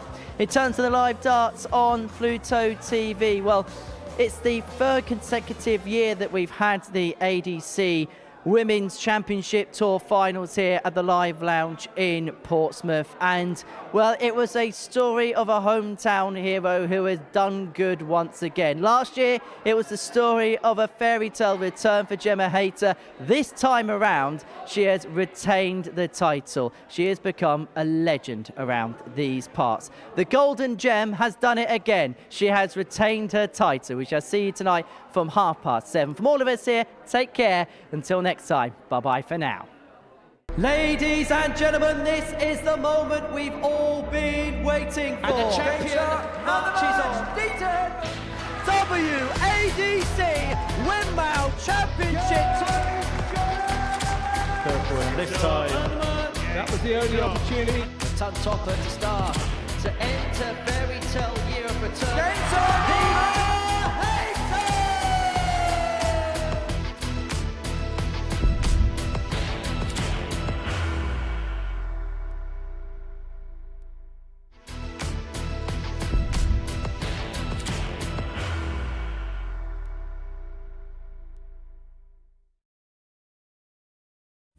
You will be disappointed with that. He wanted to have Graham one dart for the match. requires 20. Graham Usher wins the first game of Champions Night, and it was an absolute ripper. He hit one of them on tops. He missed one on double 12. Which one is it? It's the hit. Outside opportunity for Andy Hamilton. Van der Velde should be getting a match start again here. He's already had one. Mr. Dart tops for the match to win 4-1. And the Dart at double 16 gets the job done there for Jurgen van der Velde. He gets over the line with a 4-2-6. Did he go for tops, or did he just overshoot the single? Jimmy doesn't care. Jimmy just looks to eat this up to make the semi-finals for the second time. Adam Kaplas has been eliminated.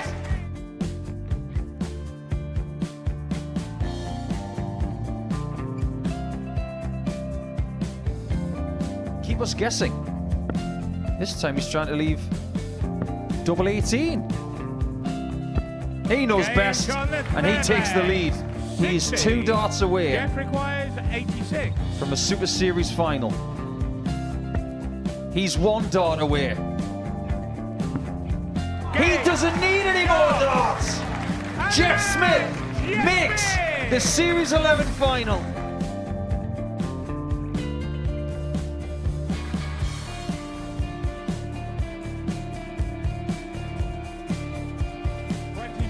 Is Usher losing his cool a little bit here? Oh, absolutely. Right now, I'd say the head's gone. And you don't have long to recover. It is very, very short format darts. Vansky's halfway to victory. He only needs 1 more. Jimmy Vansky is yet again into a Modus Super Series final.